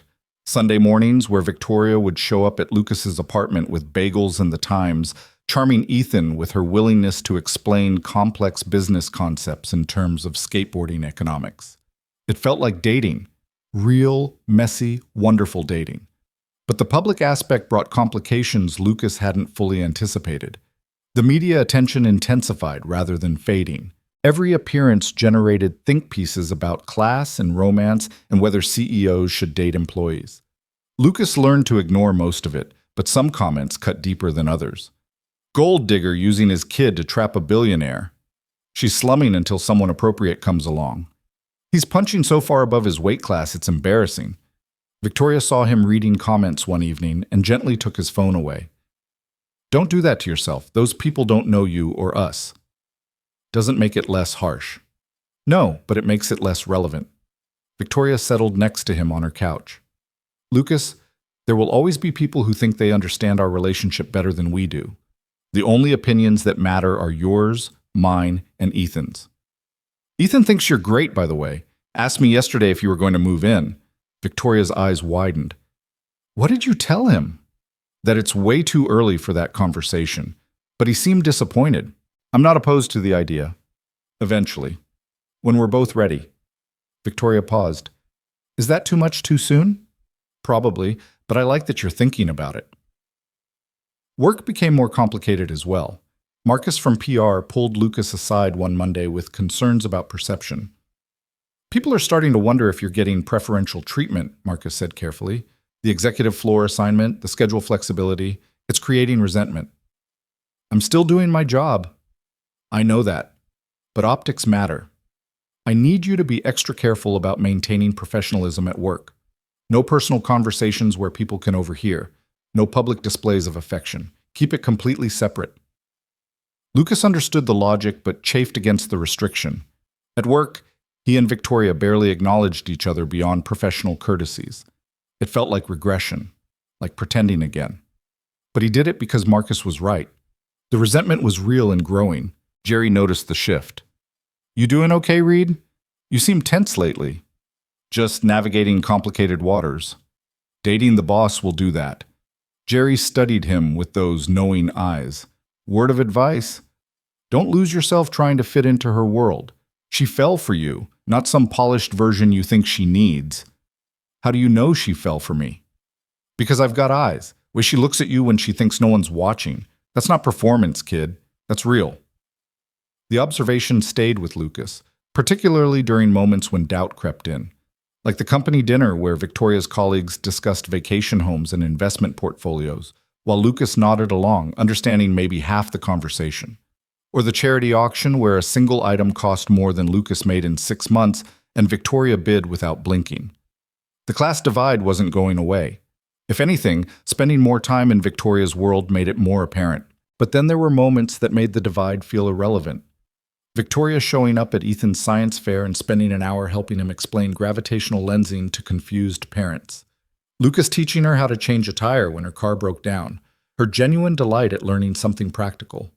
Late nights where they'd lay in her bed talking about everything and nothing, their bodies wrapped together in a way that felt like home. Those moments reminded Lucas why he was doing this. Why the risk was worth it. 2 months into their real relationship, Victoria invited him to a family obligation. Her cousin's wedding in the Hamptons, black tie. The kind of event that represented everything Lucas had been trying to navigate. You don't have to come, Victoria said, though her voice suggested she wanted him there. I know these things are exhausting. Will I meet more Hendersons? Worse. You'll meet my Aunt Margaret, who has opinions about everything, and my Uncle Charles, who thinks new money is vulgar. I'm not money at all. What will they think of me? That I've lost my mind, which is fine. I frequently think that myself.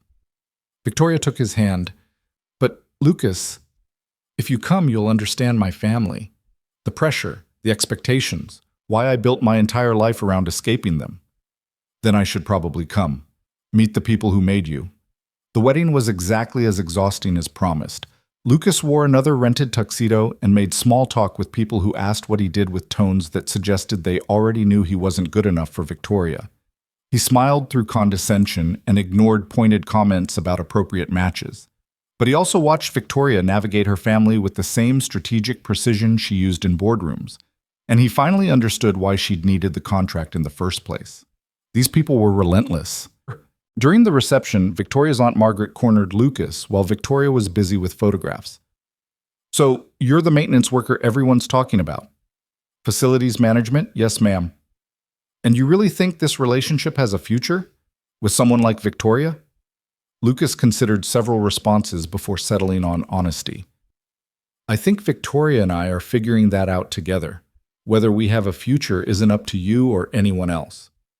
Margaret's eyebrows rose. Well, at least you have spine. That's more than most of the men she's dated. High praise. Don't get cocky, young man. Spine only gets you so far. Victoria's life is complicated. Her company, her responsibilities, her position. Are you prepared to exist in that world permanently?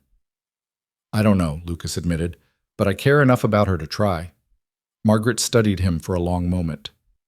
She seems happy. I haven't seen Victoria genuinely happy in years, so I suppose you're doing something right. The grudging approval felt like victory.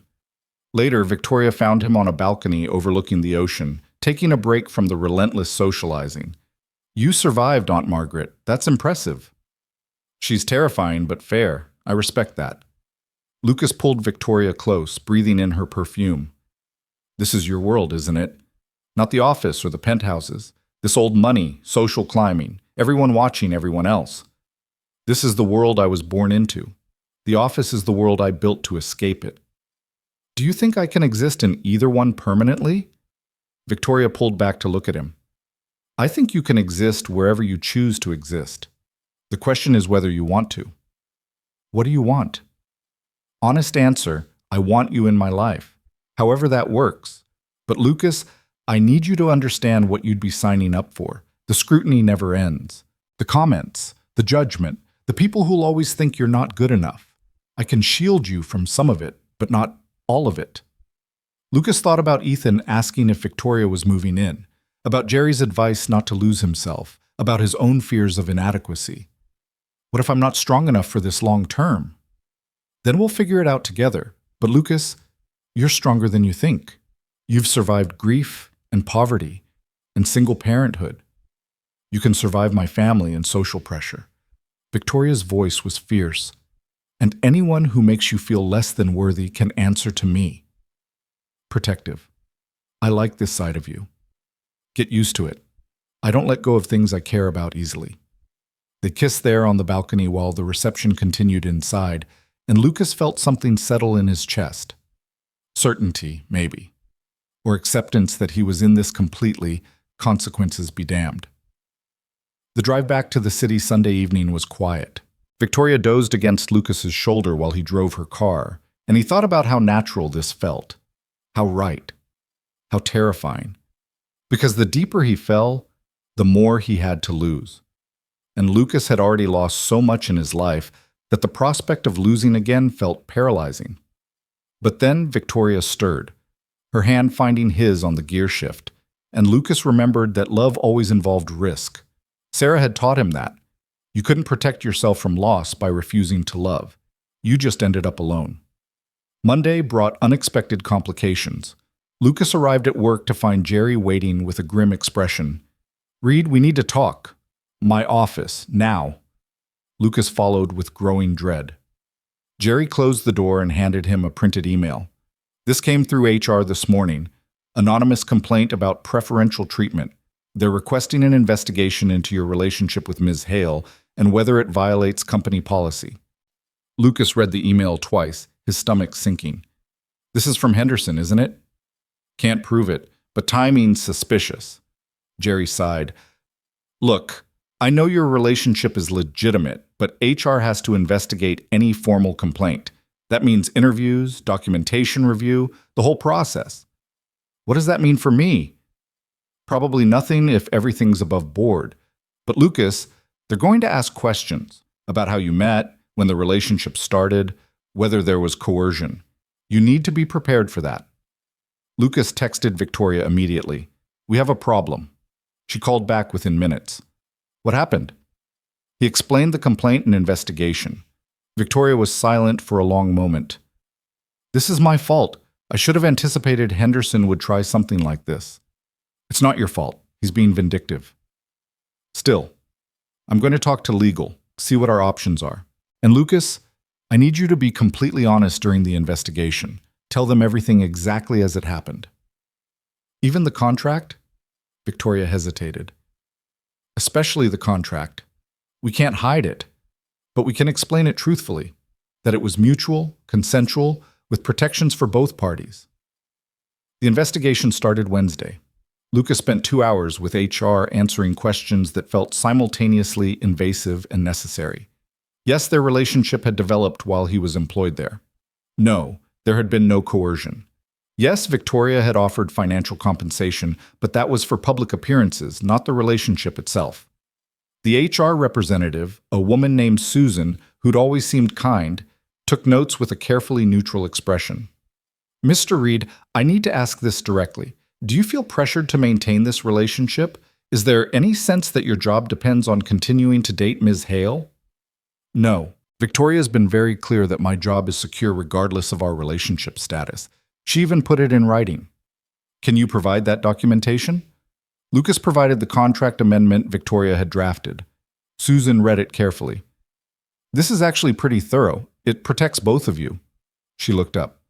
Mr. Reed, off the record, this investigation is likely going nowhere. Your relationship seems consensual and well documented, but the process has to run its course. How long will that take? Couple weeks, probably. Try not to stress about it. Easier said than done. Lucas spent the next 2 weeks in a state of low-grade anxiety, jumping every time his phone rang, analyzing every interaction for potential investigation fodder. Victoria handled it with characteristic precision, providing documentation and testimony that demonstrated everything had been above board. But Lucas saw the strain on her too, the way this dragged up questions about power dynamics and appropriateness that they'd both tried to ignore. Henderson's vindictiveness became clear when he called for a special board meeting to discuss the investigation. Victoria attended, and when she returned to her office afterward, Lucas had never seen her so furious. He tried to get me removed as CEO, she said, pacing her office while Lucas listened. Said I was a liability, that the relationship showed poor judgment and put the company at risk. What happened? The board voted 8-1 in my favor, told Henderson he was out of line and if he kept pursuing personal vendettas, they'd remove him instead. Victoria stopped pacing and looked at Lucas. But he made it clear this isn't over, that he'll keep looking for ways to use our relationship against me. Lucas felt anger surge. He's targeting you because of me. Maybe I should step back, give him less ammunition. Absolutely not. That's exactly what he wants. Victoria crossed to him, taking both his hands. Lucas, I'm not ending this relationship because some bitter board member can't accept that I make my own choices. If anything, this proves why I needed the contract in the first place, to control my own narrative instead of letting people like Henderson control it for me. But if it's hurting your company, the company is fine. My position is secure, and the board supports us. Henderson is one vote, one bitter, vindictive vote. Victoria's grip tightened. Don't let him make you doubt what we have. The investigation concluded 2 weeks later with exactly the outcome Susan had predicted. No policy violations found. Relationship deemed consensual and appropriately managed. Case closed. But the damage lingered. Lucas felt the weight of scrutiny everywhere he went. Coworkers who'd been friendly became distant. People whispered when he passed.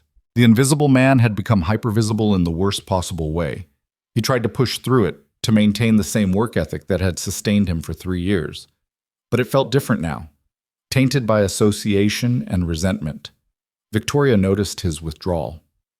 One evening at her penthouse, she confronted him gently. You've been quiet lately. Talk to me. Lucas sat on her couch staring at the city lights. I don't know if I can do this anymore. Do what? This. Us. The constant judgment, the investigation, Henderson's vindictiveness. I feel like I'm drowning in scrutiny and dragging you down with me. Victoria sat next to him, close but not touching. What are you saying? I'm saying maybe everyone's right. Maybe we're from different worlds, and trying to force this is hurting both of us. Do you actually believe that, or are you running because you're scared? The question hit hard. Lucas turned to face her. Maybe both. I'm scared of what this is doing to your reputation, scared of what Ethan will face if this gets worse, scared that I'm not strong enough to exist in your world permanently. Those are legitimate fears. But Lucas, running doesn't make them go away. It just means you face them alone instead of with me. You deserve someone who makes your life easier, not harder. I deserve someone who sees me as a person instead of a position. Someone who calls me on my bullshit and makes me laugh and shows up even when it's difficult. Victoria's voice cracked slightly. I deserve you, if you're brave enough to stick around. Lucas felt tears threaten. I don't know if I am. Then figure it out. But don't make this decision out of fear. Make it because you genuinely don't want this relationship. Because if you're walking away just to protect me, that's not your choice to make. She was right. Lucas knew she was right. But the fear felt overwhelming, a crushing weight that made breathing difficult. I need time, he said finally, to think about this clearly. How much time? I don't know, a few days maybe? Victoria nodded, and Lucas saw her visibly armor herself against hurt. Okay, take your time. But Lucas, know that I'm not going anywhere. Whatever you decide, I'll still be here. He left her penthouse feeling hollowed out and confused. The drive home was a blur, and when he arrived, Ethan was still awake, working on homework at their kitchen table. His son looked up and immediately read the distress on Lucas's face. What happened? Lucas sank into a chair. I think I'm messing everything up. With Victoria? Yeah. Ethan set down his pencil. Do you love her? The question was simple but devastating. Did he love Victoria? Lucas examined his feelings with careful honesty. He loved the way she listened when he talked about Sarah without trying to fix his grief. Loved how she'd spent an hour at Ethan's science fair explaining physics to strangers. Loved her fierce protectiveness, her unexpected vulnerability, the way she looked at him like he mattered. Yes, Lucas said quietly. I think I do. Then why are you messing it up? Because I'm scaredy. Scared of getting hurt. Scared of hurting her. Scared that people are right when they say we don't fit together. Ethan was quiet for a moment. Dad, remember when Mom died and you were trying to figure out how to take care of me alone? You were terrified then too. I could see it even though I was only 8. But you did it anyway because you loved me more than you were scared. This is different. Is it? Because it seems like the same choice. Love someone despite the fear or let the fear win. Ethan's voice was gentle, wise beyond his years. I like Victoria. She makes you smile in a way you haven't smiled since Mom, and I think she loves you too, even if she hasn't said it. So maybe stop being scared and start being brave. Lucas pulled his son into a fierce hug. When did you become smarter than me? I've always been smarter. You just finally noticed. That night, Lucas couldn't sleep. He lay in bed thinking about everything Victoria had given him. Not just money or opportunities, but honest connection. A reminder that he could be more than survival mode, that he was worth loving beyond his role as Ethan's father. He thought about Sarah, about what she would say if she were here. She'd probably laugh at him for overthinking and tell him to jump. Sarah had always been the brave one. Maybe it was time for Lucas to be brave too. He texted Victoria at 2 a.m. I'm sorry. Can we talk tomorrow? Her response came immediately, like she'd been awake too. Yes, my place after work? I'll be there. Lucas arrived at her penthouse the next evening with his heart in his throat and clarity in his mind. Victoria opened the door looking exhausted but hopeful. Hi, she said softly. Hi, can I come in? They settled on her couch in the same spots they'd occupied dozens of times before. Lucas took her hand, needing the connection. I'm sorry for last night, for pulling away when things got hard. You were scared, I understand that. I was. I am. But Ethan helped me realize something. Lucas squeezed her hand. I've been so focused on protecting myself from potential hurt that I forgot how to actually live. Sarah used to tell me that all the time. That I thought too much and felt too little. What are you saying? I'm saying I love you, and I'm done running from that because it's scary or complicated or because people like Henderson think we don't fit together. Lucas met her eyes directly. I want this. I want you. For real, not because of a contract or public appearances. Just because you're you, and I can't imagine my life without you anymore. Victoria's eyes filled with tears. You love me? Completely, terrifyingly, in a way I didn't think I'd ever feel again after Sarah died. I love you too. Victoria's voice broke. I've loved you for weeks, but I was afraid to say it. Afraid it would scare you away or make this too real. It is too real. That's the whole point. They kissed then, and it felt different than any kiss before. This one carried weight, promise, the certainty of acknowledged love instead of tentative hope. When they finally separated, both crying and laughing, Victoria wiped her eyes. So what do we do now? We finish out the contract like we planned, but after that we build something real. No performance, no strategy, just us figuring out how to make this work. And Henderson? Can go to hell. We're not letting bitter people dictate our lives. Victoria laughed through her tears. I really do love you. Good, because I'm planning to stick around for a while. They spent the rest of the evening talking about the future, about introducing Victoria to Amy, about eventually moving in together, about all the normal couple things they'd been too scared to discuss. And when Lucas finally went home that night, he felt lighter than he had in weeks. The fear hadn't disappeared completely, but love was bigger than fear. His phone buzzed as he pulled into his apartment complex. Victoria. Thank you for being brave enough to stay. Lucas smiled at his screen. Thank you for being worth staying for. He climbed the stairs to his apartment, thinking about how life had a way of surprising you. 4 months ago, he'd been invisible, just trying to survive. Now he was in love with someone extraordinary, building a relationship that had started as performance but had become the most real thing in his life. Tomorrow would bring new challenges. Henderson wouldn't stop his vindictiveness. The media wouldn't lose interest. The class divide wouldn't magically disappear. But tonight, Lucas had love and certainty, and the knowledge that some risks were worth taking.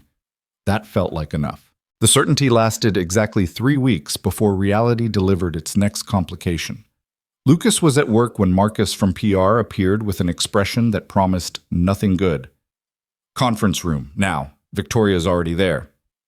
Lucas followed with a growing sense of dread. Victoria stood at the head of the table, her face carefully neutral in a way that told him she was furious about something. Close the door, she said once Lucas entered. Marcus pulled up something on his tablet and slid it across to Lucas. A magazine cover. Not tabloid trash, but Forbes. The headline read, Victoria Hale's Strategic Romance, Business Move or Real Love. The article was brutal. Detailed speculation about the contract, about whether Lucas was paid to date her, about Victoria using a working-class boyfriend to soften her Ice Queen image. Someone had leaked information.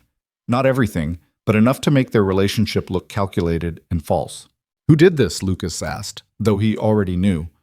We can't prove it's Henderson, Marcus said, but the sourcing suggests someone with board-level access, and the timing, right after his failed removal attempt, is suspicious. Lucas read through the article, feeling sicker with each paragraph. They'd quoted anonymous Hale Industries employees calling him a gold digger, referenced the investigation, implied Victoria was manipulating him for publicity. This makes us both look terrible, he said finally. It makes me look manipulative, and you look purchased. Victoria's voice was tight with controlled anger, which is exactly what Henderson wants. He can't remove me through legitimate channels, so he's destroying my credibility publicly. What do we do? Marcus leaned forward. We have a few options. We can ignore it and let it blow over. We can issue a statement denying the claims. Or we can go on the offensive and tell the real story ourselves. The real story includes the contract, Lucas pointed out, which proves their point. The real story includes context they don't have, Victoria countered. The photo that started this, the pressure I was under, the fact that we fell in love despite the circumstances. You want to go public with everything? I want to control the narrative before it controls us. Victoria looked at Marcus. Can you set up an interview? Someone reputable who'll let us tell the story properly? I can try. But Victoria, are you sure about this? Once you confirm there was a contract, you can't walk it back. I'm sure. Lucas? Lucas thought about Ethan, about the scrutiny this would bring. Thought about his own privacy, about admitting to the world that he'd essentially been hired as a boyfriend. Everything in him wanted to refuse, to protect what little dignity he had left. But then he looked at Victoria's face and saw the same fear he felt, mixed with determination and love. Okay, he said. Let's tell the truth. All of it. Marcus set up an interview with a respected journalist named Rachel Chen, who'd built her career on nuanced business profiles. She met them at Victoria's penthouse 2 days later, recorder and notepad ready. I appreciate you both sitting down with me, Rachel said, settling into the armchair across from them. I've read the Forbes piece. I'm guessing you want to set the record straight? We want to tell the truth, Victoria said. which is more complicated than Forbes made it sound. Rachel's eyes gleamed with professional interest. I'm listening. They spent 3 hours walking her through everything. The original photograph, the media speculation, Victoria's proposal of a contract relationship, Lucas's initial reluctance and eventual agreement, the way their feelings had developed despite the transactional beginning. Rachel took notes throughout, occasionally asking clarifying questions that were sharp but fair. So you're confirming there was financial compensation? She asked Lucas directly. Yes. Victoria paid me for public appearances and the performance aspect. We were very clear about what the arrangement entailed. And when did it stop being performance? Lucas looked at Victoria, seeing his own emotions reflected in her face. I'm not sure there was a single moment. It was gradual. Dinners where we'd forget to perform, conversations that went deeper than strategy. By the time I realized I had actual feelings for her, we were already in too deep to step back. And you? Rachel turned to Victoria.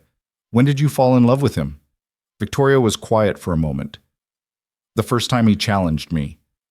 Most people in my life tell me what I want to hear. Lucas told me what I needed to hear, even when it was uncomfortable. That's when I knew he saw me as a person instead of a position. Rachel scribbled notes. Some people will say this whole relationship is built on an unethical foundation, that the power imbalance makes genuine consent impossible. How do you respond to that? I'd say they're not entirely wrong, Victoria said, surprising them both.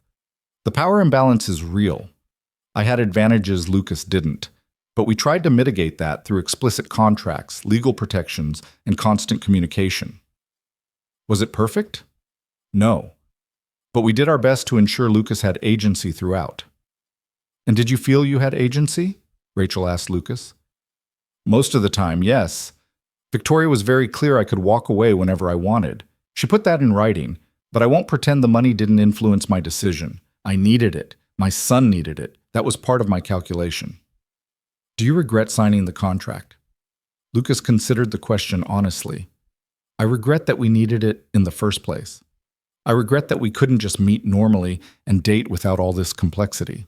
But do I regret the relationship itself? No, never. Rachel nodded slowly. One more question. Where do you go from here? Victoria reached for Lucas's hand. Forward. Together. The contract ends in 2 months, but the relationship doesn't. We're building something real now, whatever that looks like. The interview published a week later under the headline, Victoria Hale and Lucas Reed, a love story that started as strategy. Rachel had been fair, presenting their story with nuance and empathy while acknowledging the ethical complexities. The response was immediate and polarized. Some people found their honesty refreshing. Others doubled down on criticism, arguing that admitting to the contract proved they were manipulative. Think pieces proliferated. Twitter debates raged.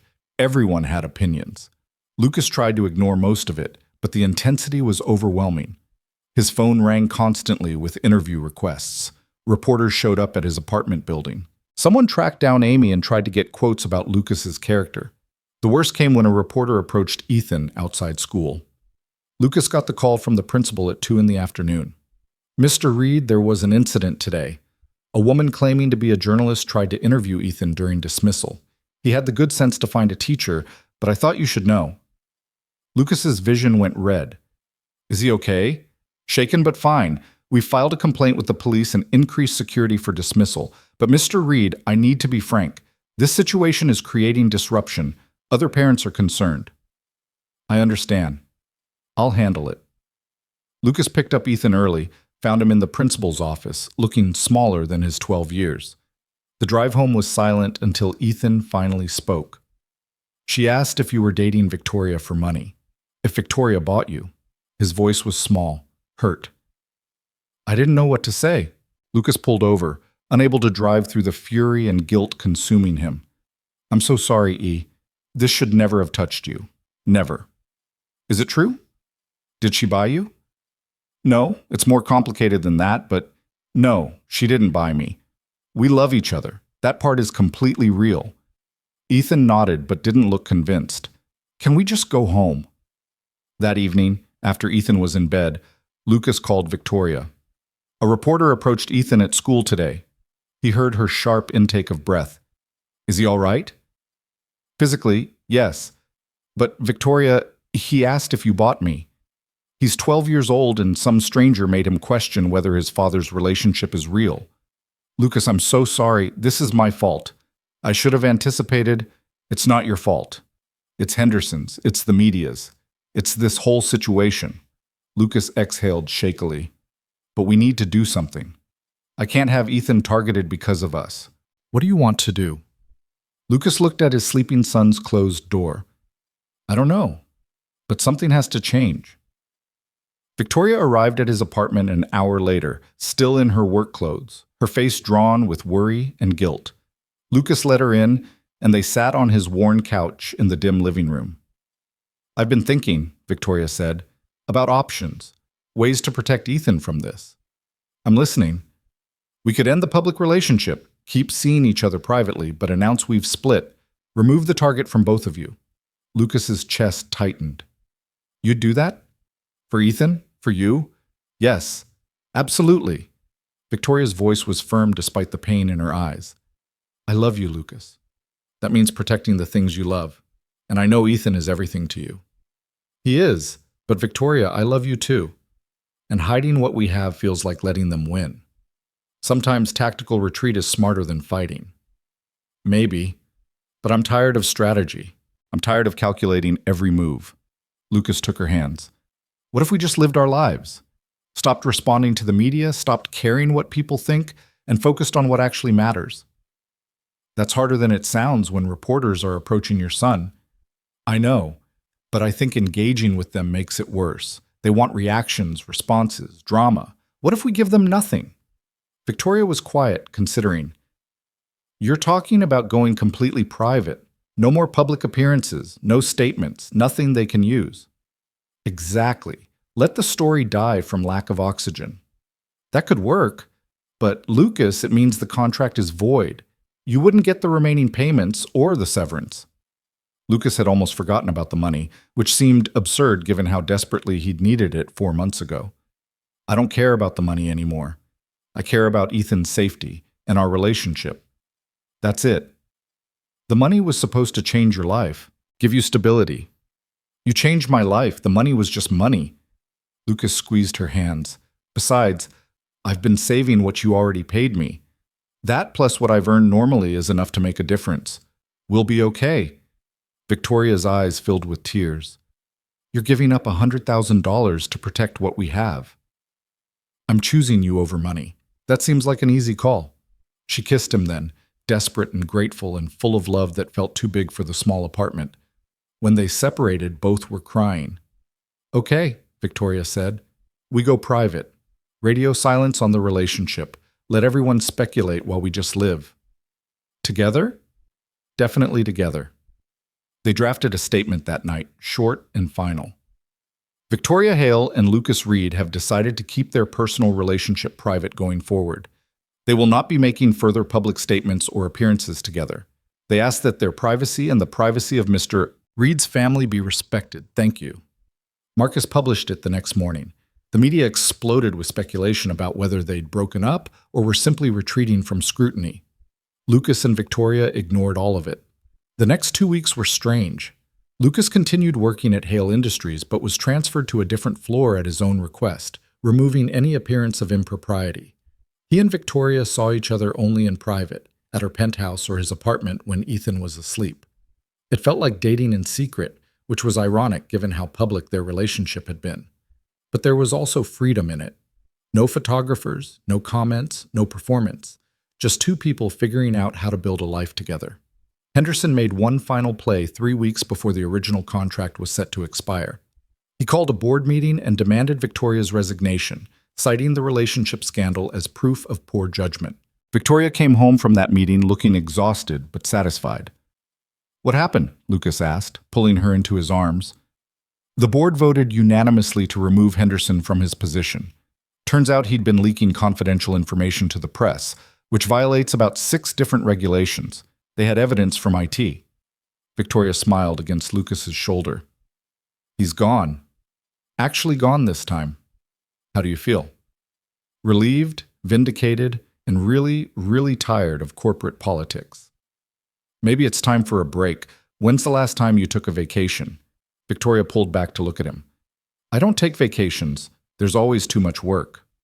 That's not healthy, says the man who worked double shifts for 3 years. Exactly. I know from experience that burning out doesn't help anyone. Lucas brushed hair from her face. Take a vacation, somewhere quiet. Bring Ethan and me if you want company. You'd come with me, even after everything? Especially after everything. Victoria, I'm not going anywhere. You're stuck with me now. She laughed, the sound lighter than he'd heard in weeks. A vacation. That's actually not a terrible idea. They planned a week at a beach house in North Carolina, deliberately choosing somewhere far from the Hamptons and society circles. Victoria rented a place that was nice but not ostentatious, with enough bedrooms for privacy and a deck overlooking the ocean. Ethan was thrilled. Does this mean Victoria's officially your girlfriend now? Like for real, not for the cameras? She's been my girlfriend for real for months, Lucas said. But yes, this is official. Good. I like her. She's weird, but in a good way. The week at the beach was exactly what they needed.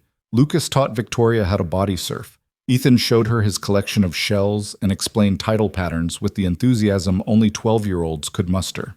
They ate seafood at roadside shacks and played board games on rainy afternoons and existed without performance or pressure. One evening, after Ethan had gone to bed, Lucas and Victoria sat on the deck watching the waves. Victoria was curled against his side, her hair still damp from swimming. I could get used to this, she said quietly. Beach vacations? Normal life. No boards, no media, no constant strategizing, just existing with people I love. Lucas kissed the top of her head. You say that now, but you'd be bored in a week. Maybe. But it's nice to imagine. Victoria was quiet for a moment. Lucas, I've been thinking about something. That sounds ominous. It's not, I promise. I've been thinking about what comes after the contract officially ends, about what I want my life to look like. And what do you want? Less time at the office, more time with you and Ethan. Maybe step back from day-to-day operations and focus on strategic vision. Let my executive team handle more. Victoria turned to look at him. I want balance. I want a life that includes work but isn't consumed by it. Lucas felt hope bloom in his chest. That sounds healthy. It sounds terrifying. I've built my entire identity around the company. What if I step back and discover I don't know who I am without it?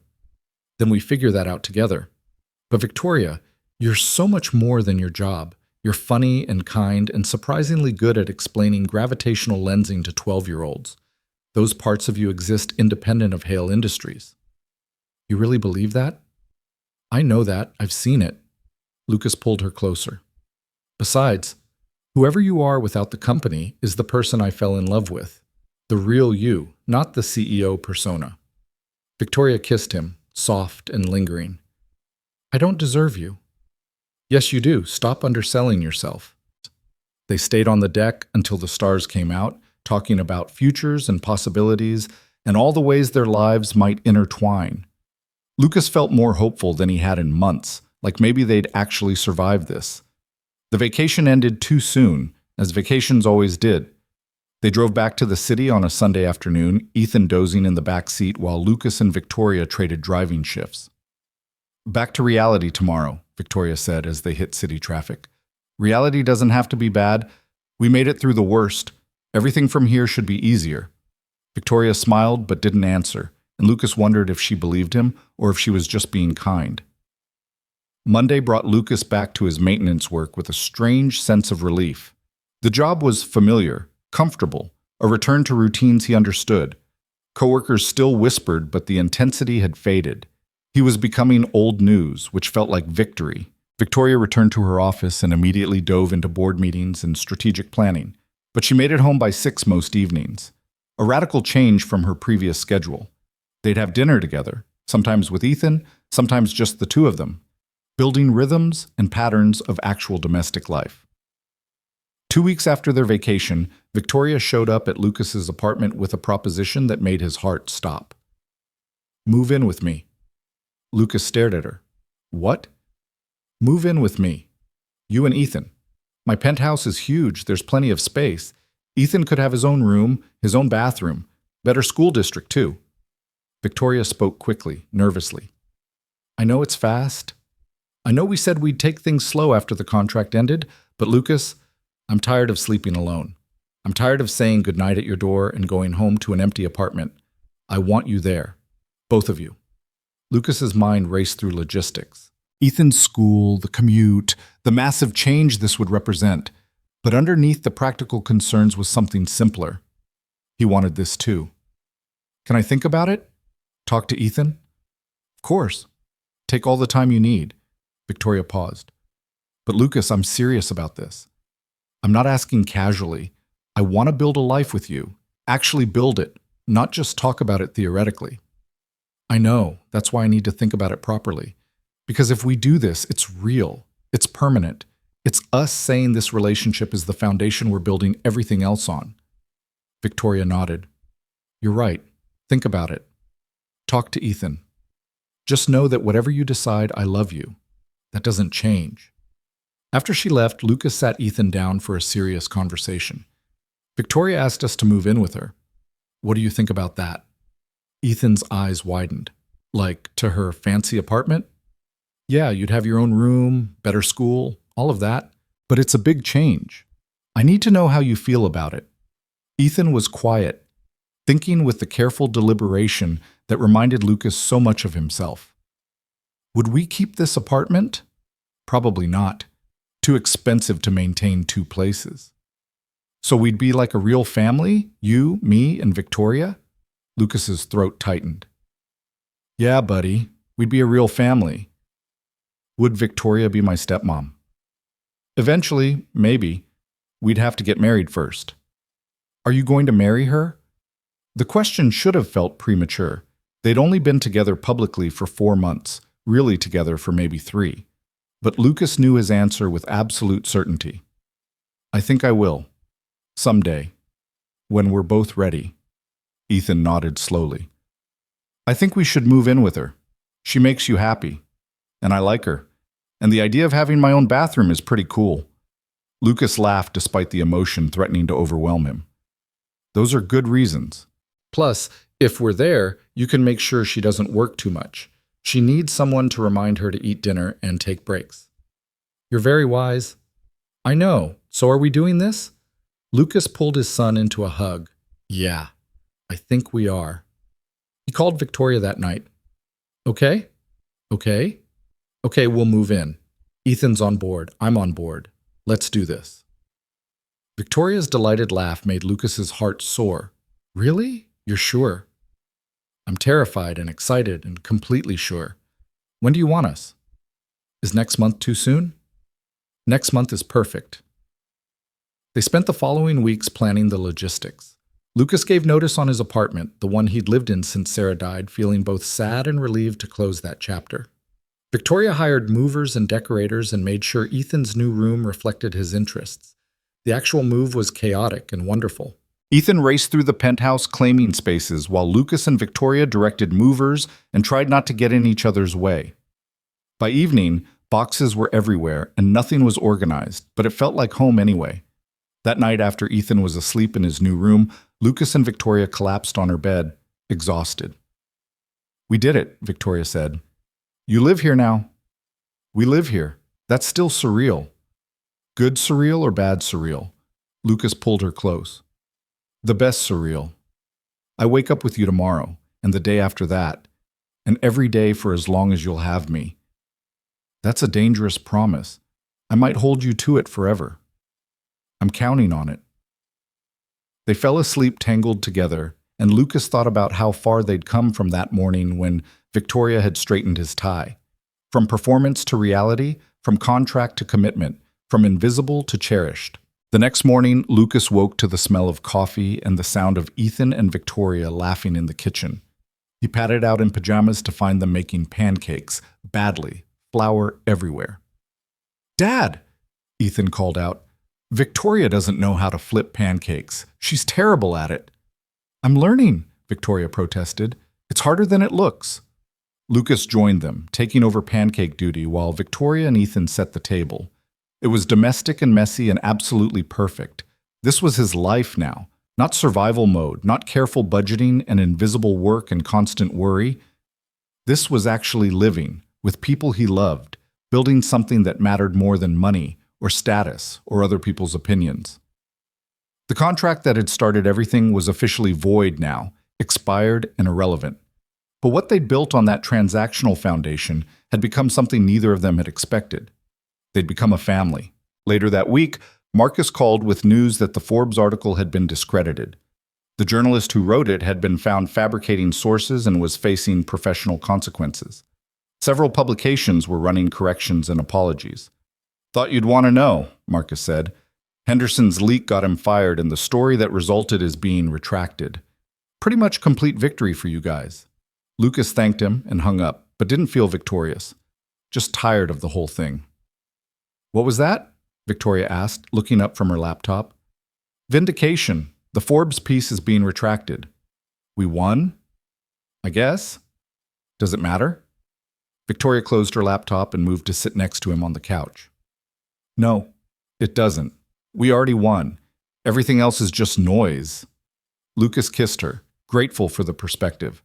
They had won, but not in the way Henderson or Forbes or any of the spectators understood. They'd won by finding each other, by choosing love over fear, by building a life that felt real and right and worth fighting for. The rest was just details. That evening, Lucas watched Victoria help Ethan with his science homework at the kitchen table, both of them arguing good-naturedly about whether his gravitational lensing model needed adjustments. He stood in the doorway of his new home, coffee in hand, and let himself feel the fullness of the moment.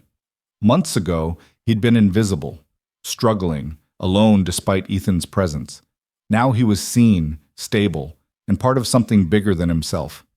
Victoria looked up and caught him watching. "What are you thinking about?" "How lucky I am. How grateful." "We're the lucky ones," Ethan interjected. "You're the one who has to deal with both of us." "Best deal I ever made," Lucas said, and meant it completely. The smile Victoria gave him was radiant and real, and worth every risk he'd taken to get here. Lucas had been living in Victoria's penthouse for 3 months when the next complication arrived, though this time it came from an unexpected direction.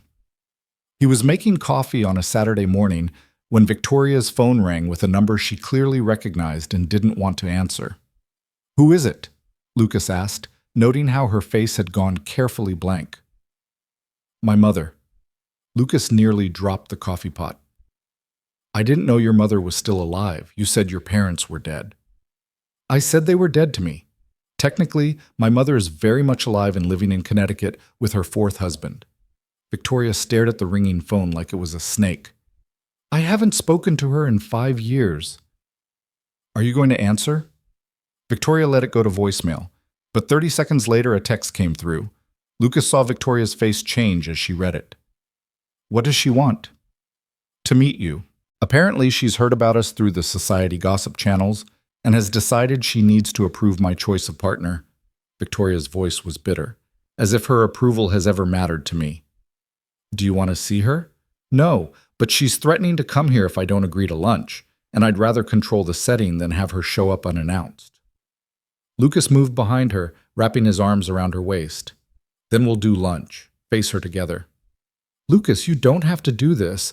My mother is—" Victoria struggled for words. "She's everything wrong with old money society, judgmental, classist, and deeply unpleasant. She will say horrible things to you. Then I'll survive horrible things. But you don't have to face her alone." Victoria turned in his arms, her eyes suspiciously bright. "I don't deserve you." "We've established that you do. Now call her back and set up lunch before I lose my nerve." The lunch was scheduled for the following Saturday at a restaurant Lucas had never heard of, but that clearly catered to people who considered expense irrelevant. Victoria was tense all week, snapping at work colleagues and sleeping poorly. Lucas did his best to be supportive while giving her space to process. Ethan, with his characteristic insight, asked if Victoria was okay during one of their science homework sessions. "She's dealing with family stuff," Lucas explained. "Her mother wants to meet me and Victoria's nervous about it." "Is her mom mean?" "I don't know yet, but Victoria thinks she will be." Ethan considered this. "You should tell Victoria that her mom's opinion doesn't matter. You guys are happy. That's what counts. You're absolutely right, but sometimes adults forget that simple truth. Adults are weird about family. Mrs. Chen says it's because we never stop being our parents' children, even when we're grown up. Lucas ruffled his son's hair. Mrs. Chen is very wise. Saturday arrived with the particular dread of unavoidable confrontation. Victoria dressed carefully in a designer suit that Lucas recognized as armor. He wore his best slacks and a shirt Victoria had bought him, feeling outclassed but determined. Remember, Victoria said in the car, anything she says about you is really about me. She's attacking me through you. Don't take it personally. I'll try, but Victoria, I'm allowed to defend myself too. I know, just be prepared. She's very good at finding vulnerabilities. Victoria's mother was already seated when they arrived, a thin woman in her late 60s with Victoria's same sharp features but none of her warmth. She looked Lucas up and down as they approached, her expression calculating. Mother, Victoria said coolly, this is Lucas Reed. Lucas, my mother, Catherine Hale Whitmore Chen Vanderbilt. The hyphenations represent my 4 marriages, Catherine said, not rising. Please sit. I've already ordered wine. They sat, and Lucas felt Catherine's gaze dissecting him like a specimen. So you're the maintenance worker who captured my daughter's attention. How resourceful of you. Mother, Victoria's voice held warning. What? I'm simply making conversation. Mr. Reed, tell me about yourself. Where did you attend university? State school, engineering program. Lucas kept his voice even. I worked in tech before my wife died, and I transitioned to facilities management. How pragmatic. And your late wife, what did she do?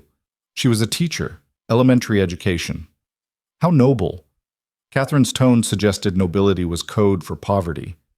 And you have a son from that marriage? Ethan. He's 12. Living with my daughter, I understand. Quite the modern family arrangement. Victoria's hand found Lucas's under the table, squeezing hard. He squeezed back, drawing strength from her presence. We're very happy with our arrangement, Lucas said calmly. I'm sure you are. Tell me, Mr. Reed, what exactly do you bring to this relationship, besides your son and your working-class authenticity? The question was designed to wound. Lucas saw Victoria's face go white with fury, but he answered before she could intervene. I bring love, respect, partnership, the same things anyone should bring to a relationship, regardless of their bank account. How quaint. And you don't find the financial disparity uncomfortable? My daughter is worth hundreds of millions. You clean buildings for a living. I provide essential services that keep businesses running. There's dignity in that work. Lucas met Catherine's eyes directly. And no, the financial disparity doesn't make me uncomfortable. What makes me uncomfortable is people who think wealth determines worth. Catherine's eyes narrowed. You have spirit. I'll give you that. But spirit doesn't change reality. You're from different worlds. Eventually, that gap will destroy what you're trying to build. That's enough. Victoria's voice cut through the restaurant, cold and commanding. Mother, you don't get to come back into my life after 5 years of silence and insult the man I love. Lucas is more genuine, more decent, and more worthy of respect than anyone in your social circle. If you can't see that, then you're even more lost than I thought. Victoria, I'm trying to protect you. No, you're trying to control me. The same way you tried to control me my entire childhood, dictating who I could befriend, what I should study, who I should marry. Well, I built a company worth billions without your approval. I found a man who loves me for who I am, not what I represent. And I'm done caring what you think about any of it. Catherine's face flushed. I am still your mother. Biologically, yes. But you stopped being my mother the day you told me that loving women was a phase I'd outgrow, and marrying a man was my obligation to the family legacy. Victoria stood, pulling Lucas with her. I'm done here. Don't contact me again unless you're ready to accept my life as it is, including Lucas, including whatever family we choose to build. They left Catherine sitting alone at the expensive restaurant, and Lucas didn't speak until they were in the car. You never told me you're bisexual. It never came up. Does it matter? Victoria's hands were shaking on the steering wheel. Only in that I wish you'd felt safe enough to tell me. Lucas covered her hands with his. Victoria, pull over. You're too upset to drive. She pulled into a parking garage and just sat there, breathing hard. I'm sorry you had to meet her. I'm sorry she was exactly as horrible as I predicted. I'm not sorry. Now I understand why you are the way you are. Why you built your entire life around independence and control. Lucas turned her face toward him gently. And I'm proud of you for standing up to her. That took courage.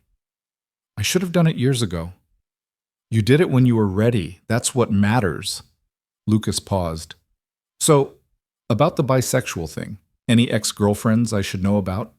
Victoria laughed despite herself. A few. Is that weird for you?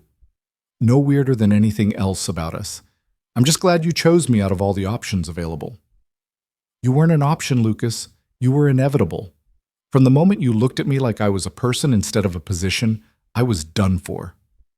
They sat in the parking garage holding each other while the city moved around them, and Lucas thought about how love required constant bravery, facing difficult parents, exposing vulnerabilities, choosing each other every day despite obstacles. When they finally drove home, Ethan took one look at their faces and made them all hot chocolate, which he claimed fixed everything.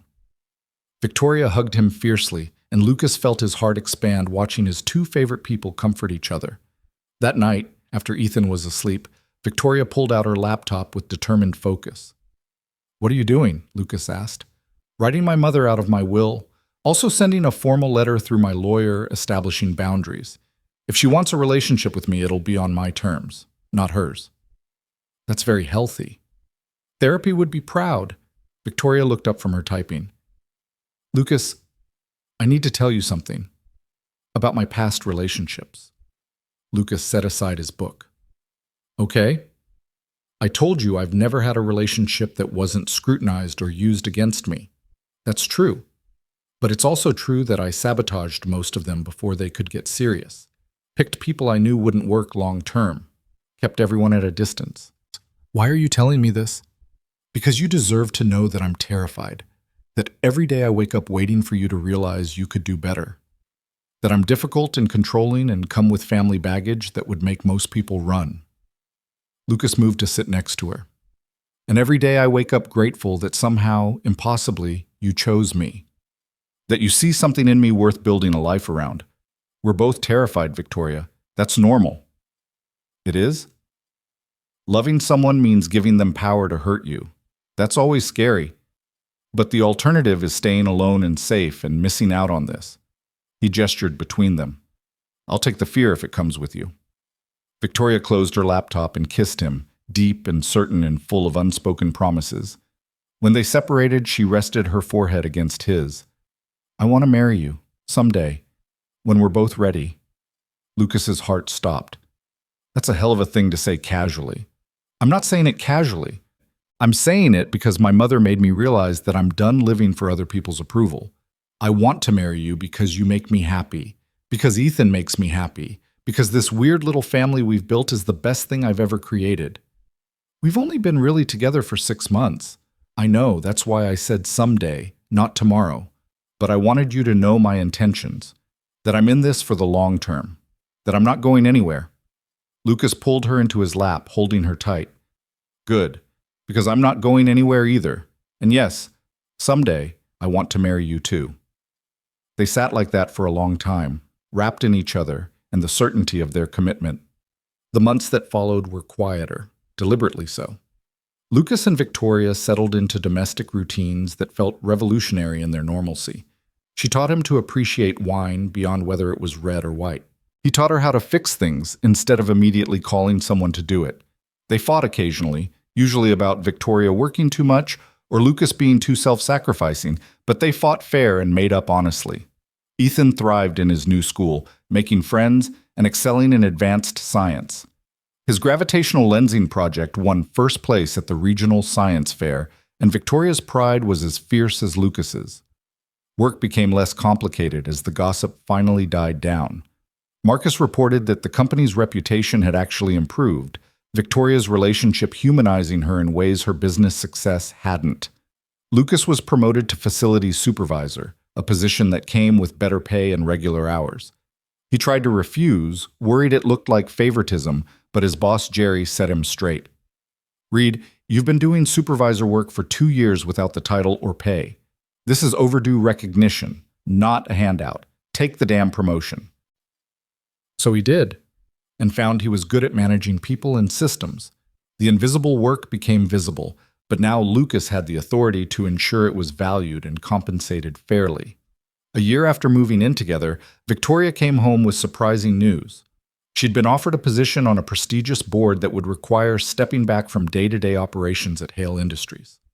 "What do you think I should do?" she asked over dinner. "What do you want to do?" Lucas countered. "I want to take it.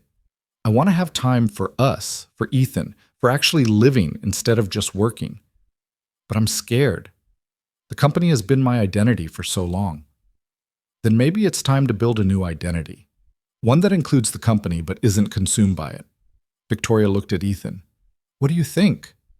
Ethan, now 13 and alarmingly perceptive, didn't hesitate. "Take it. You're always stressed about work. Maybe this would make you happier." "Out of the mouths of teenagers," Victoria murmured. "Okay, I'll take it." The transition was difficult but ultimately freeing. Victoria's successor was someone she'd mentored for years, and watching the company continue thriving without her constant presence proved that she'd built something sustainable. With more free time, Victoria discovered hobbies beyond work. She started painting, badly but enthusiastically, joined Lucas on his morning runs, volunteered at Ethan's school, much to his embarrassment and secret delight. They took another vacation, this time to Colorado, where they hiked and explored and existed without pressure. One evening, sitting around a campfire while Ethan roasted marshmallows nearby, Lucas felt Victoria's hand slip into his. "I'm ready," she said quietly. "Ready for what?" "To get married, if you still want to." Lucas's breath caught. "Are you proposing to me?"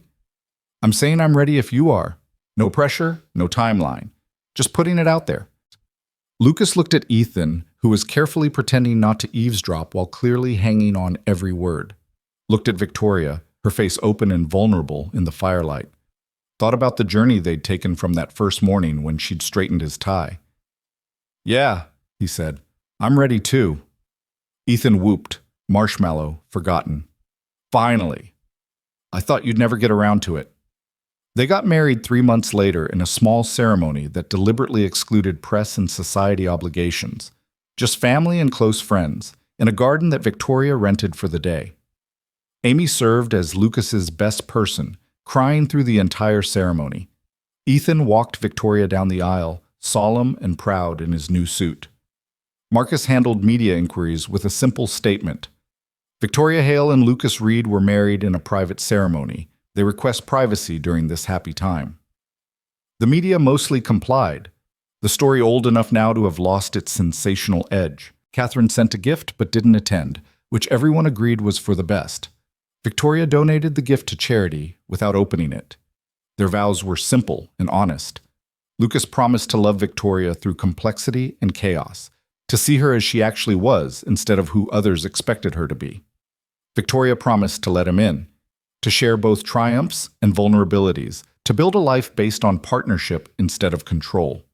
When the officiant pronounced them married, they kissed to enthusiastic applause, and Lucas thought about how improbable this all was. That a crooked tie had led to a contract that had led to real love that had led to this moment. Life settled into new rhythms after the wedding. They kept the penthouse, but bought a house in the suburbs with a yard where Ethan could practice skateboarding and Victoria could have a garden. Lucas continued working at Hale Industries, now as a senior manager, while Victoria split her time between board responsibilities and nonprofit work. They fought sometimes about housework distribution and Ethan's curfew and whose family to visit for holidays. But they also laughed constantly, supported each other's dreams, and built a life that felt earned rather than performed. 2 years into their marriage, Victoria was offered a CEO position at a different company, one that desperately needed her expertise but would mean longer hours again. She almost turned it down automatically before Lucas stopped her. "Is this what you want?" he asked. "I don't know. Part of me wants the challenge, but I don't want to go back to never being home." "Then negotiate. Tell them you'll do it, but only with firm boundaries, reasonable hours, family time, non-negotiable, work-life balance built into the contract." Companies don't usually let CEOs dictate terms like that. You're not a usual CEO. Make them understand that they're getting you as a whole person or not at all. Victoria negotiated, and to everyone's surprise, the company agreed. She took the position with clear boundaries that she actually maintained, proving it was possible to lead effectively without sacrificing everything else. Ethan started high school, already talking about college and engineering programs. He'd inherited Lucas's analytical mind and Sarah's fearless curiosity, becoming someone both his parents would have been proud of. He still called Victoria by her first name but introduced her as his stepmom, with clear affection. One evening, now 3 years into their marriage, Lucas found Victoria in her study staring at an old photograph. He recognized it from their first real conversation, her and her father, both looking uncomfortable in formal wear. "What are you thinking about?" he asked. "How different my life is from what I thought it would be. I spent so long trying to escape my family's expectations that I almost missed building something better." "Do you regret anything?" Victoria considered seriously. "I regret the contract, not because it didn't work out, but because we shouldn't have needed it. I wish we could have met normally, dated normally, fallen in love without all the performance. But we wouldn't have met normally. I was invisible to you before that morning. That's not true. I'd noticed you before, the way you worked, how you treated people. I just didn't let myself acknowledge it until the tie gave me an excuse." Lucas sat next to her. "So what you're saying is you noticed me first and engineered that whole crooked tie situation." "I absolutely did not engineer." Victoria stopped, seeing his smile. "You're messing with me." "Little bit, but Victoria, the contract brought us together. Yeah, it was unconventional and probably ethically questionable, but it gave us both something we needed. You got control of your narrative, I got financial stability, and somewhere in the middle of pretending, we found something real." "No regrets then?" "Only that it took me so long to tell you I loved you. I knew months before I said it." Victoria leaned against him. "I knew the night of our first real dinner, when you told me about Sarah and didn't apologize for still loving her. That's when I realized you were capable of the kind of love I'd never experienced."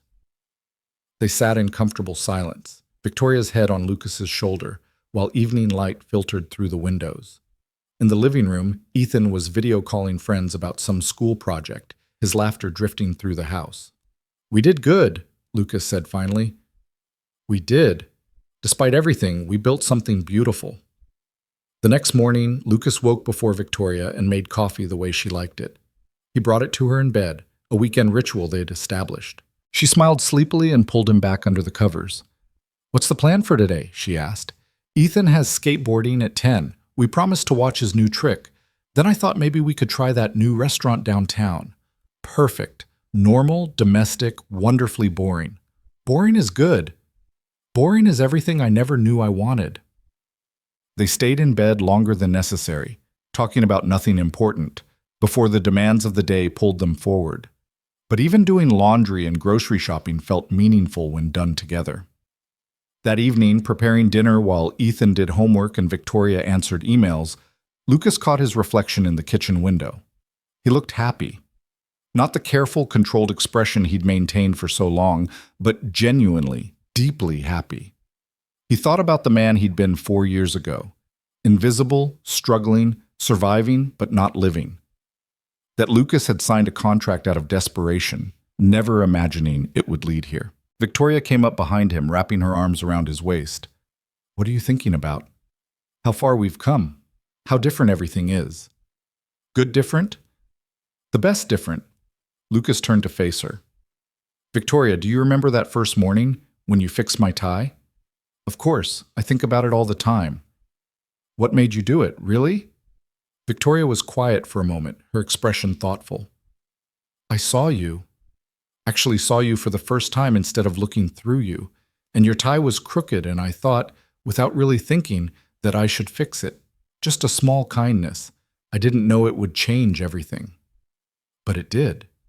It did. That moment when your breath caught, and I realized you saw me too, not as the CEO, but as a person. That's when everything shifted." Lucas pulled her closer. "Want to know a secret? My tie wasn't actually crooked that morning." Victoria pulled back, shocked. "What?" "I straightened it 3 times before leaving my apartment. Force of habit. It was perfectly straight when I saw you." "Then why did I—" Understanding dawned on her face. You adjusted it when you saw me coming, made it crooked on purpose. I panicked. You were walking toward me and I didn't know what to do with my hands, so I fidgeted with my tie and messed it up. Victoria stared at him, then started laughing. So we both engineered that moment without meaning to. You panicked and gave me an excuse to touch you. I took the excuse because I wanted to touch you. It was mutual manipulation born of attraction. Apparently, we were meant to be complicated from the start. Apparently. Victoria kissed him, soft and certain. I love our story, even the messy parts, especially the messy parts. Me too.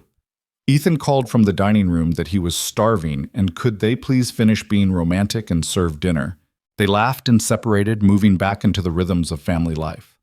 After dinner, after Ethan had gone to his room and the dishes were done, Lucas and Victoria stood together on their balcony watching the city lights. The penthouse was long since sold, this house their shared choice rather than her space he'd moved into. Do you ever miss it? Lucas asked. The penthouse, the old life, before everything got complicated? Never. That life was lonely. This one, Victoria gestured at the house behind them, where their son was probably still awake reading instead of sleeping. This one is messy and loud and full of love. I'll take messy over lonely every time. Even on the days when I leave the toilet seat up and Ethan tracks mud through the kitchen? Even then. Especially then, actually. Those are the moments that remind me this is real, that I have a family who's comfortable enough to be imperfect around me. Lucas pulled her close, breathing in her familiar scent. For what it's worth, I never imagined this either. Never thought I'd love someone again after Sarah. Never thought I'd build a life this full. Do you think she'd approve? Of us? Lucas had thought about this many times, imagining what Sarah would make of Victoria. I think she'd like you. You're both fearless in different ways. And I think she'd be happy that Ethan has another strong woman in his life to look up to. I hope I'm worthy of that. You are. You show up for him. You listen when he talks about physics and skateboarding and all his adolescent concerns. You're present. That's what matters. They stood there until the cold drove them inside, where warmth and home waited. The years continued forward, bringing new challenges and joys. Ethan graduated high school with honors and chose an engineering program that made Lucas's heart swell with pride. Victoria's new company thrived under her leadership, proving that boundaries and success weren't mutually exclusive. Lucas was promoted again, now overseeing facilities for multiple buildings, his expertise finally recognized and valued. They celebrated anniversaries and birthdays, weathered Ethan's college application stress, and navigated the normal complications of married life. Some days were harder than others. Victoria's company faced a hostile takeover attempt that consumed her for months. Lucas's father would have been proud to see his grandson following in his engineering footsteps, and the grief of that absence still surfaced unexpectedly. But through everything, they had each other. And increasingly, that felt like enough. 5 years into their marriage, on an ordinary Tuesday evening, Lucas was making dinner when Victoria came home early with an unusual expression. I have news, she said. Good news or bad news? Depends on perspective. The board at my old company, Hale Industries, wants me to come back as CEO. The current leadership isn't working out. Lucas set down his knife carefully. What did you tell them? That I needed to talk to my family first. That my life is different now, and any decision has to work for all of us. Do you want to go back? Victoria leaned against the counter. Part of me does. I built that company. Seeing it struggle feels personal, but I also remember what that job cost me. The hours, the stress, the way it consumed everything. So don't do it that way this time. They need you more than you need them. Dictate terms that work for your life. You make it sound simple. It is simple. The execution is hard, but the decision is simple. Do you want the job enough to fight for boundaries? If yes, take it. If no, walk away. Victoria kissed him. How did you get so wise? I married someone who taught me that you can have both professional success and personal happiness. Just took me a while to believe it. Victoria ultimately took the position, but with unprecedented terms. 4-day work weeks, no weekend obligations, and an executive team empowered to handle daily operations. The board agreed because they needed her expertise and reputation. She went back to Hale Industries not as the workaholic who'd built it, but as a leader who understood that sustainable success required sustainable practices. Under her renewed leadership, the company flourished while Victoria made it home for family dinners and weekend adventures. Lucas watched her navigate this new chapter with pride, seeing how she'd grown from the woman who'd straightened his tie 6 years ago. She was still fierce and brilliant and driven, but now those qualities were balanced by presence and joy and the understanding that worth wasn't determined by productivity. On their 7th anniversary, they returned to the beach house where they'd first talked about marriage. Ethan was away at college, giving them rare alone time. They walked the same beach where they'd spent that first vacation, their hands linked comfortably. 7 years, Victoria said. From that morning with the tie to this, it feels like both forever and no time at all. Do you remember what you told me that first night I came to your penthouse when you offered the contract? I told you a lot of things. You said the only real thing in your controlled life was me, that my reaction to you fixing my tie was genuine in a way nothing else was. Victoria stopped walking. I remember. I think about that sometimes, how we were both so starved for authentic connection that we recognized it instantly in each other, how desperate we both were to feel something real. And now? Lucas pulled her close. Now everything feels real. The good days and bad days, the fights and reconciliations, the boring domestic routine, and the exciting adventures. All of it. We built something that started as performance, but became the most authentic thing in both our lives. Victoria's eyes were bright with unshed tears. I love you. Still. Always. I love you too. In all your complicated, brilliant, occasionally infuriating glory. They kissed there on the beach while waves crashed nearby. Two people who'd found each other through unlikely circumstances and chosen each other every day since. That evening, cooking dinner together in the rented beach house, Victoria was unusually quiet. Lucas waited, knowing she was working up to something.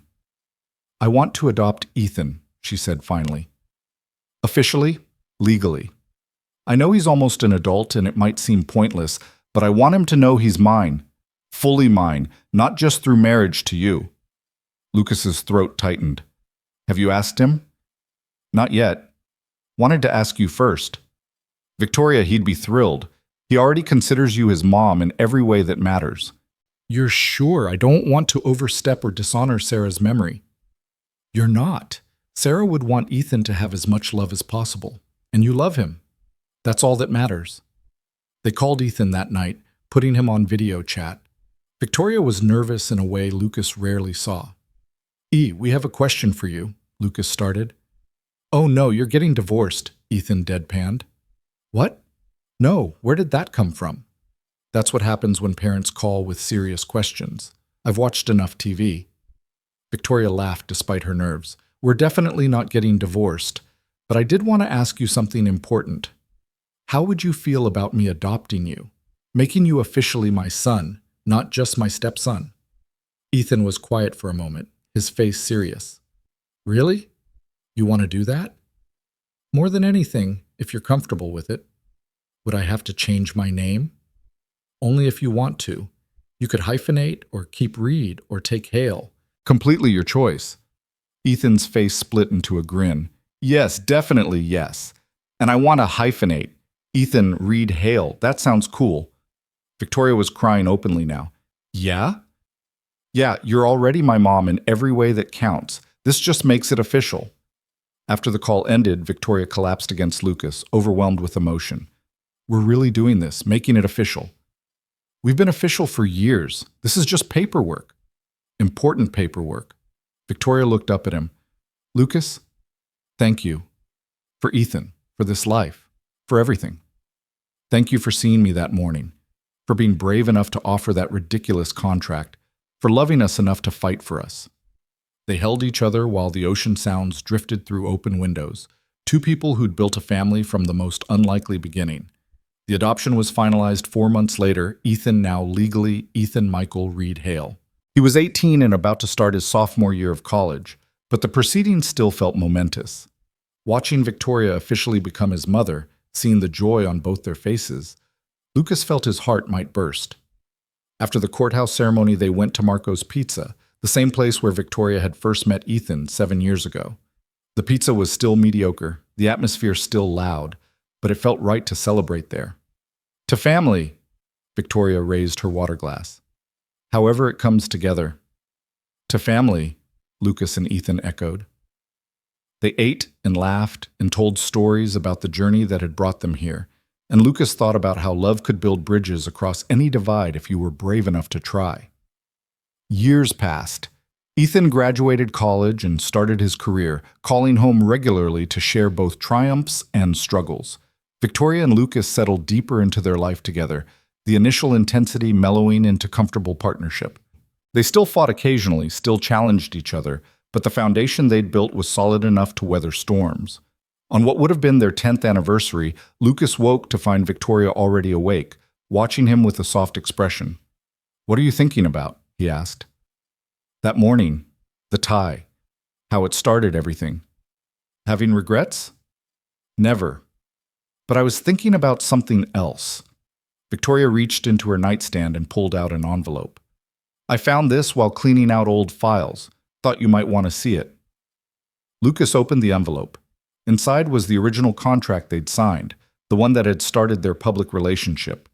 He read through it, marveling at how clinical it seemed now. "Why did you keep this?"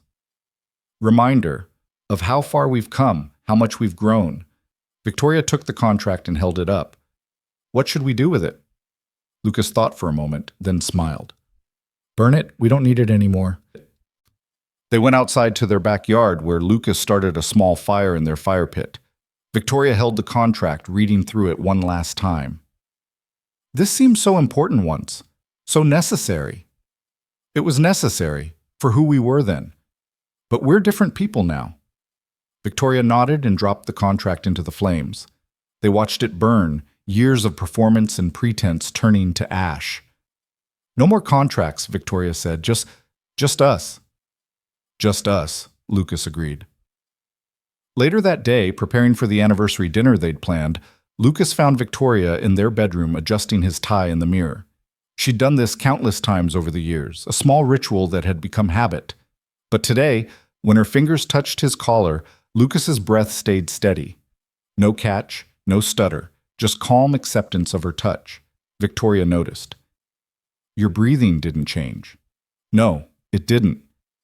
"Is that good or bad?" Lucas turned to face her, taking her hands. "It's good. It means I'm not nervous anymore, not afraid, just certain." "Certain of what?" "That you're mine and I'm yours, that this is real and permanent and exactly where I'm supposed to be." Lucas kissed her softly.